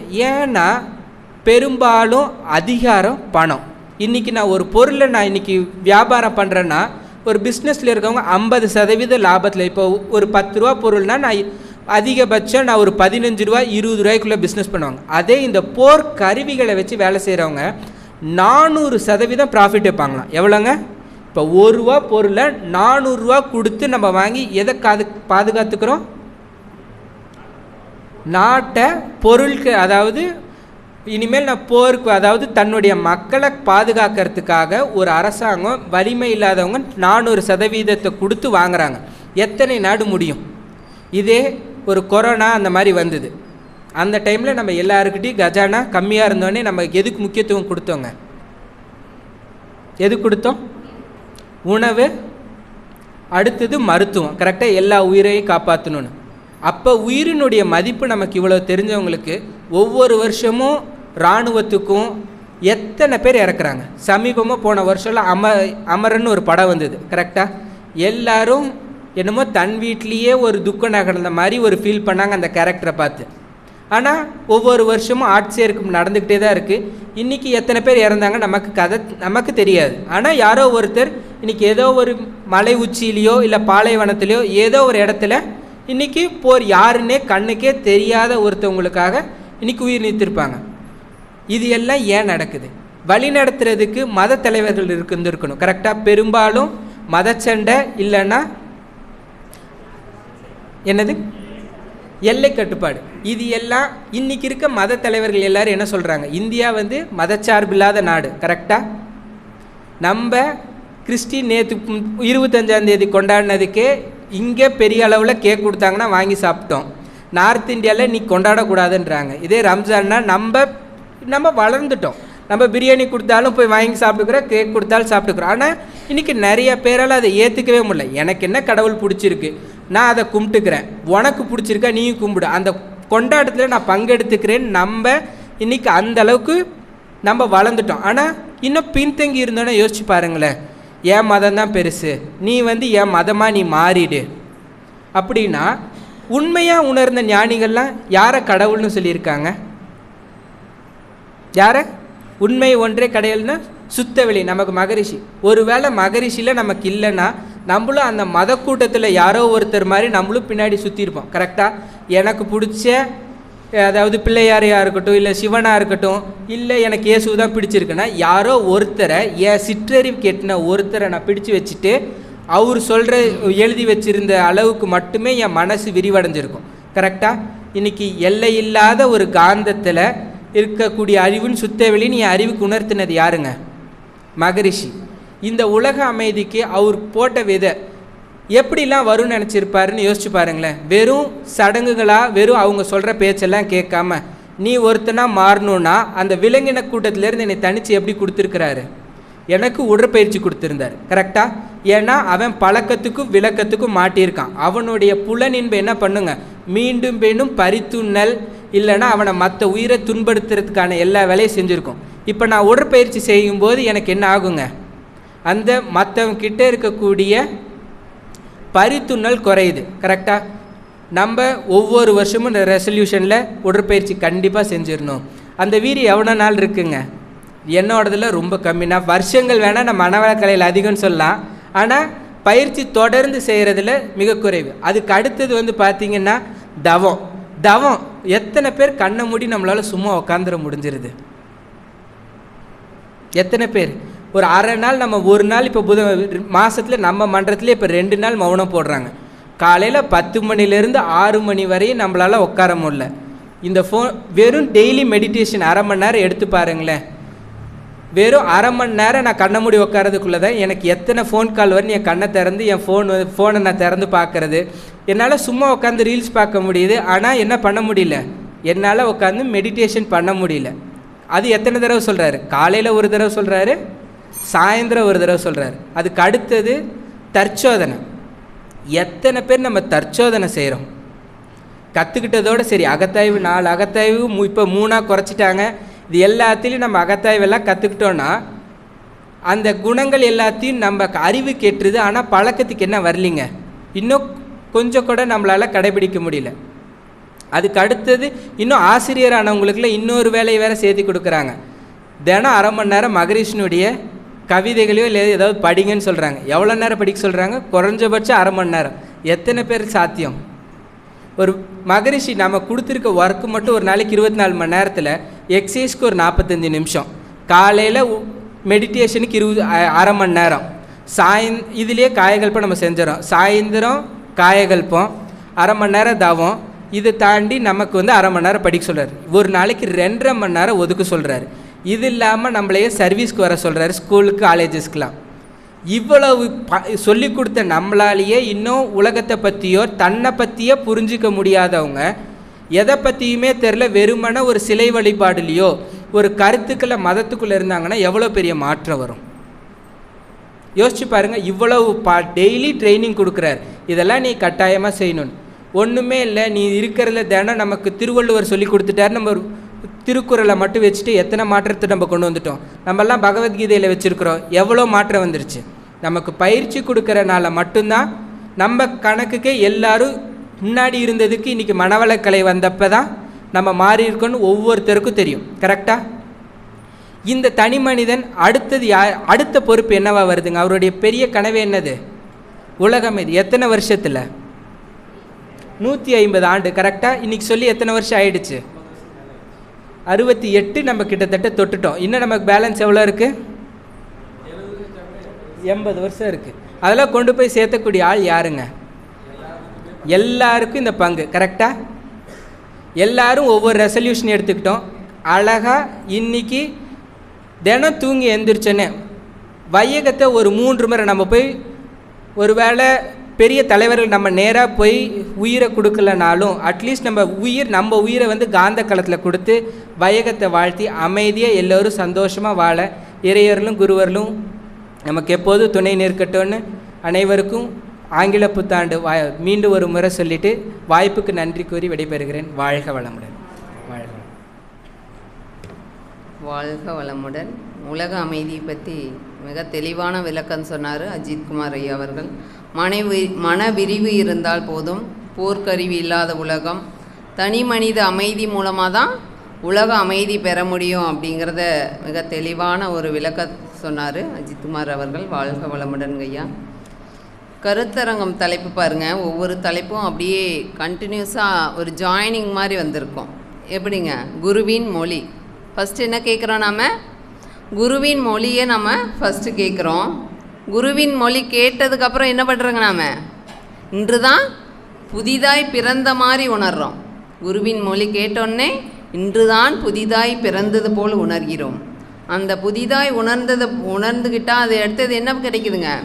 சிந்திக்க ஆரம்பிக்கிறோம். சிந்திக்க ஆரம்பித்தோடனே அது மூலிமா நமக்கு நல்ல பலன்கள் கிடைக்குதான். அதுதான் சிந்தனையின் நிறை செல்வமாக உணர்கிறோம். அந்த நிறை செல்வம் வந்தால் என்ன கிடைக்கும்? ஆட்டோமேட்டிக்காக 1000 இன்பங்கள் தானாக வந்துடும். அந்த 1000 இன்பங்கள் ஒவ்வொருத்தருக்கும் கிடைச்சா என்ன வந்துருங்க? அமைதி வந்துடும். தனி மனித அமைதி வந்தால் என்ன வந்துடும்? உலக அமைதி விரைவில் கிட்டும்.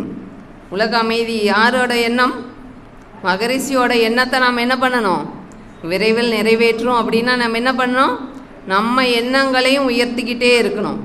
இவங்க சொன்ன கருத்துக்கள் எல்லாமே நமக்கு என்னங்க? அறிமுக வகுப்பிலிருந்து அகத்தாய்வு, அதுக்கு மேலே துணை பேராசிரியர் லெவலுக்கு நமக்கு ஒரே கிளாஸில் எல்லாமே கொண்டு வந்துட்டாங்க. எல்லா இதுவுமே என்ன கொண்டு வந்துட்டாங்க? ஒரே கிளாஸில் 1.5 மணி நேரத்தில் என்னங்க எல்லாத்தையுமே எல்லா சப்ஜெக்டையுமே கவர் பண்ணிட்டாங்க. சிறப்பு. மிக சிறப்பாக பேசிய அனைவருக்கும் நன்றி. வாழ்க வளமுடன். அடுத்தது அனைவருக்கும் நன்றி கூறும் விதமாக நன்றி உரையாற்ற அருள்நிதி பி. பூபாலன் அவர்களை அன்போடு அழைக்கிறோம். வாழ்க வளமுடன்.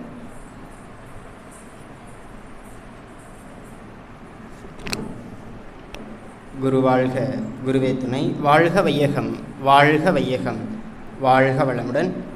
நன்றியுரைக்கு முன்னதாக அறிமுக வகுப்பு முடித்த அன்பர்களுக்கு சர்டிஃபிகேட் கொடுத்துடலாங்க.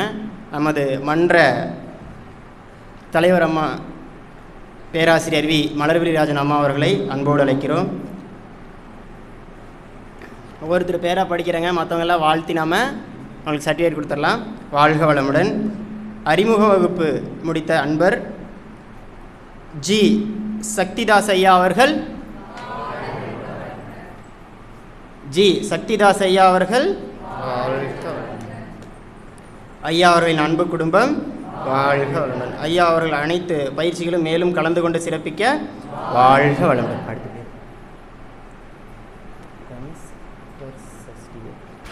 எஸ் கனிஷ்கர் சஷ்டிவேல் அவர்கள் வாழ்க வளமுடன். எஸ் கனிஷ்கர் சஷ்டிவேல் அவர்கள் வாழ்க வளமுடன். அடுத்த பேர் எஸ் ரிஷிகேஷ் ஜிஷ்ணுவேல் அவர்கள் வாழ்க வளமுடன். எஸ் ரிஷிகேஷ் ஜிஷ்ணுவேல் அவர்கள் வாழ்க வளமுடன். எம் ஞானப்பிரியா அம்மா அவர்கள் வாழ்க வளமுடன். எம் ஞானப்பிரியா அம்மா அவர்கள் வாழ்க வளமுடன்.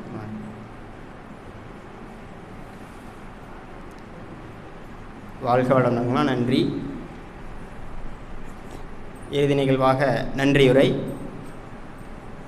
இவ்வளவு நேரம் இந்த நிகழ்ச்சியை மிகவும் சிறப்பாக தொகுத்து வழங்கியவர்களுக்கு நாம் ஒருத்தருக்காக நன்றி சொல்லிடலாங்க. அதாவது நமது மன்ற முறைப்படி நன்றி சொல்கிறது எப்படி சொல்லாங்க, அவங்கவுங்க பேரை படிக்கிறப்ப எல்லோரும் சேர்ந்து நம்ம வாழ்க வளமுடன் வாழ்த்திடலாம். மிகவும் சிறந்த முறையில் இந்நிகழ்ச்சியை தொகுத்து வழங்கிய அருள்நிதி PM சங்கீதா அம்மா அவர்கள் வாழ்க வளமுடன். அம்மா அவர்களின் அன்பு குடும்பம் வாழ்க வளமுடன். அதனைத் தொடர்ந்து இறைவணக்கம் குருவணக்கம் இசைத்த அருள்நிதி என் கவிதா அம்மா அவர்கள் வாழ்க வளமுடன். அம்மா அவர்களின் அன்பு குடும்பம் வாழ்க வளமுடன்.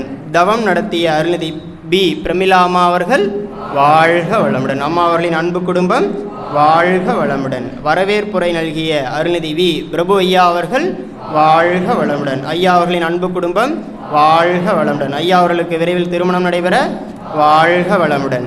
கருத்தரங்கில் மிகவும் சிறந்த முறையில் 5 தலைப்பில் பேசிய அனைவரையும் வாழ்த்திடலாங்க. குருவின் மொழி என்ற தலைப்பில் மிகவும் சிறந்த முறையில் பேசிய அருள்நிதி M ஜெயக்குமார் ஐயா அவர்கள் வாழ்க வளமுடன். ஐயா அவர்களின் அன்பு குடும்பம் வாழ்க வளமுடன். இரண்டாவது தலைப்பாக இன்று புதிதாய் பிறந்தோம் என்ற தலைப்பில் மிகவும் சிறந்த முறையில் உரையாற்றிய அருள்நிதி S புஷ்பா அம்மா அவர்கள் வாழ்க வளமுடன். அம்மா அவர்களின் அன்பு குடும்பம் வாழ்க வளமுடன். அதனைத் தொடர்ந்து சிந்தனையின் நிறைவே செல்வம் என்ற தலைப்பில் சிறந்த முறையில் பேசிய அருள்நிதி K ஜெயக்குமார் ஐயா அவர்கள் வாழ்க வளமுடன். ஐயா அவர்களின் அன்பு குடும்பம் வாழ்க வளமுடன். அதனைத் தொடர்ந்து மிகவும் சிறந்த முறையில் 1000 இன்பங்கள் என்ற தலைப்பில் பேசிய அருள்நிதி C திருமதி அம்மா அவர்கள் வாழ்க வளமுடன். அம்மா அவர்களின் அன்பு குடும்பம் வாழ்க வளமுடன். அம்மா அவர்களின் ஆன்மீக தொண்டு மேலும் சிறக்க வாழ்க வளமுடன். அதனைத் தொடர்ந்து உலக அமைதி நமது மகரிஷியோடைய உயரிய கருத்தை மிகவும் சிறந்த முறையில் அளித்த அருள்நிதி S அஜித்குமார் ஐயா அவர்கள் வாழ்க வளமுடன். ஐயா அவர்களின் அன்பு குடும்பம் வாழ்க வளமுடன். ஐயா அவர்களின் ஆன்மீக தொண்டு மேலும் சிறக்க வாழ்க வளமுடன். வாழ்க வளமுடனுங்க. அனைவருக்கும் உணவு ஏற்பாடு செய்யப்பட்டுள்ளதுங்க. உணவு ஏற்பாடு செய்த அனைத்து அன்பு உள்ளங்களும் வாழ்க வளமுடன். மேலும் நன்கொடை வழங்கிய அனைத்து அன்பு உள்ளங்களும் வாழ்க வளமுடன். இந்த நிகழ்ச்சியில் கலந்து கொண்ட இருபால் மெய்யன்பர்கள் அனைவரும் வாழ்க வளமுடன். அனைவரையும் இங்கு அனுப்பி வைத்த உங்கள் குடும்ப உறுப்பினர்கள் அனைவரும் வாழ்க வளமுடன். வாழ்க வளமுடனுங்க. அனைவரும் சேர்ந்து உலக நல வாழ்த்து. நமக்கு எல்லாம் வாழ்த்து சொன்ன பூபாலன் ஐயா அவர்கள் வாழ்க வளமுடன். அவருடைய அன்பு குடும்பம் வாழ்க வளமுடன். அவர் ஆன்மீக தொண்டு வாழ்க வளமுடன். வாழ்க வளமுடன். வாழ்க வளமுடன். அனைவரும் சேர்ந்து உலக நல வாழ்த்து. உலகமெல்லாம் பருவமழை ஒத்தபடி பெய்யட்டும், உழவரெல்லாம் தானியத்தை உவப்புடனே பெருக்கட்டும், பல தொழில்கள் புரிகின்ற பாட்டாளி உயரட்டும், பகுத்துணர்வில் தொகுத்துணர்வு பண்பாட்டை உயர்த்தட்டும், கலகங்கள் போட்டி பகை கடந்தாச்சி நடக்கட்டும், கல்லாமை கடன் வறுமை களங்கங்கள் மறையட்டும், நலவாழ்வை அளிக்கும் மெய் ஞான ஒளி வீசட்டும், நம் கடமை அறவாழ்வின் நாட்டத்தே சிறக்கட்டும் நம் கடமை அறவாழ்வின் நாட்டத்தே சிறக்கட்டும் நம் கடமை அறவாழ்வின் நாட்டத்தே சிறக்கட்டும். வாழ்க வையகம், வாழ்க வையகம்.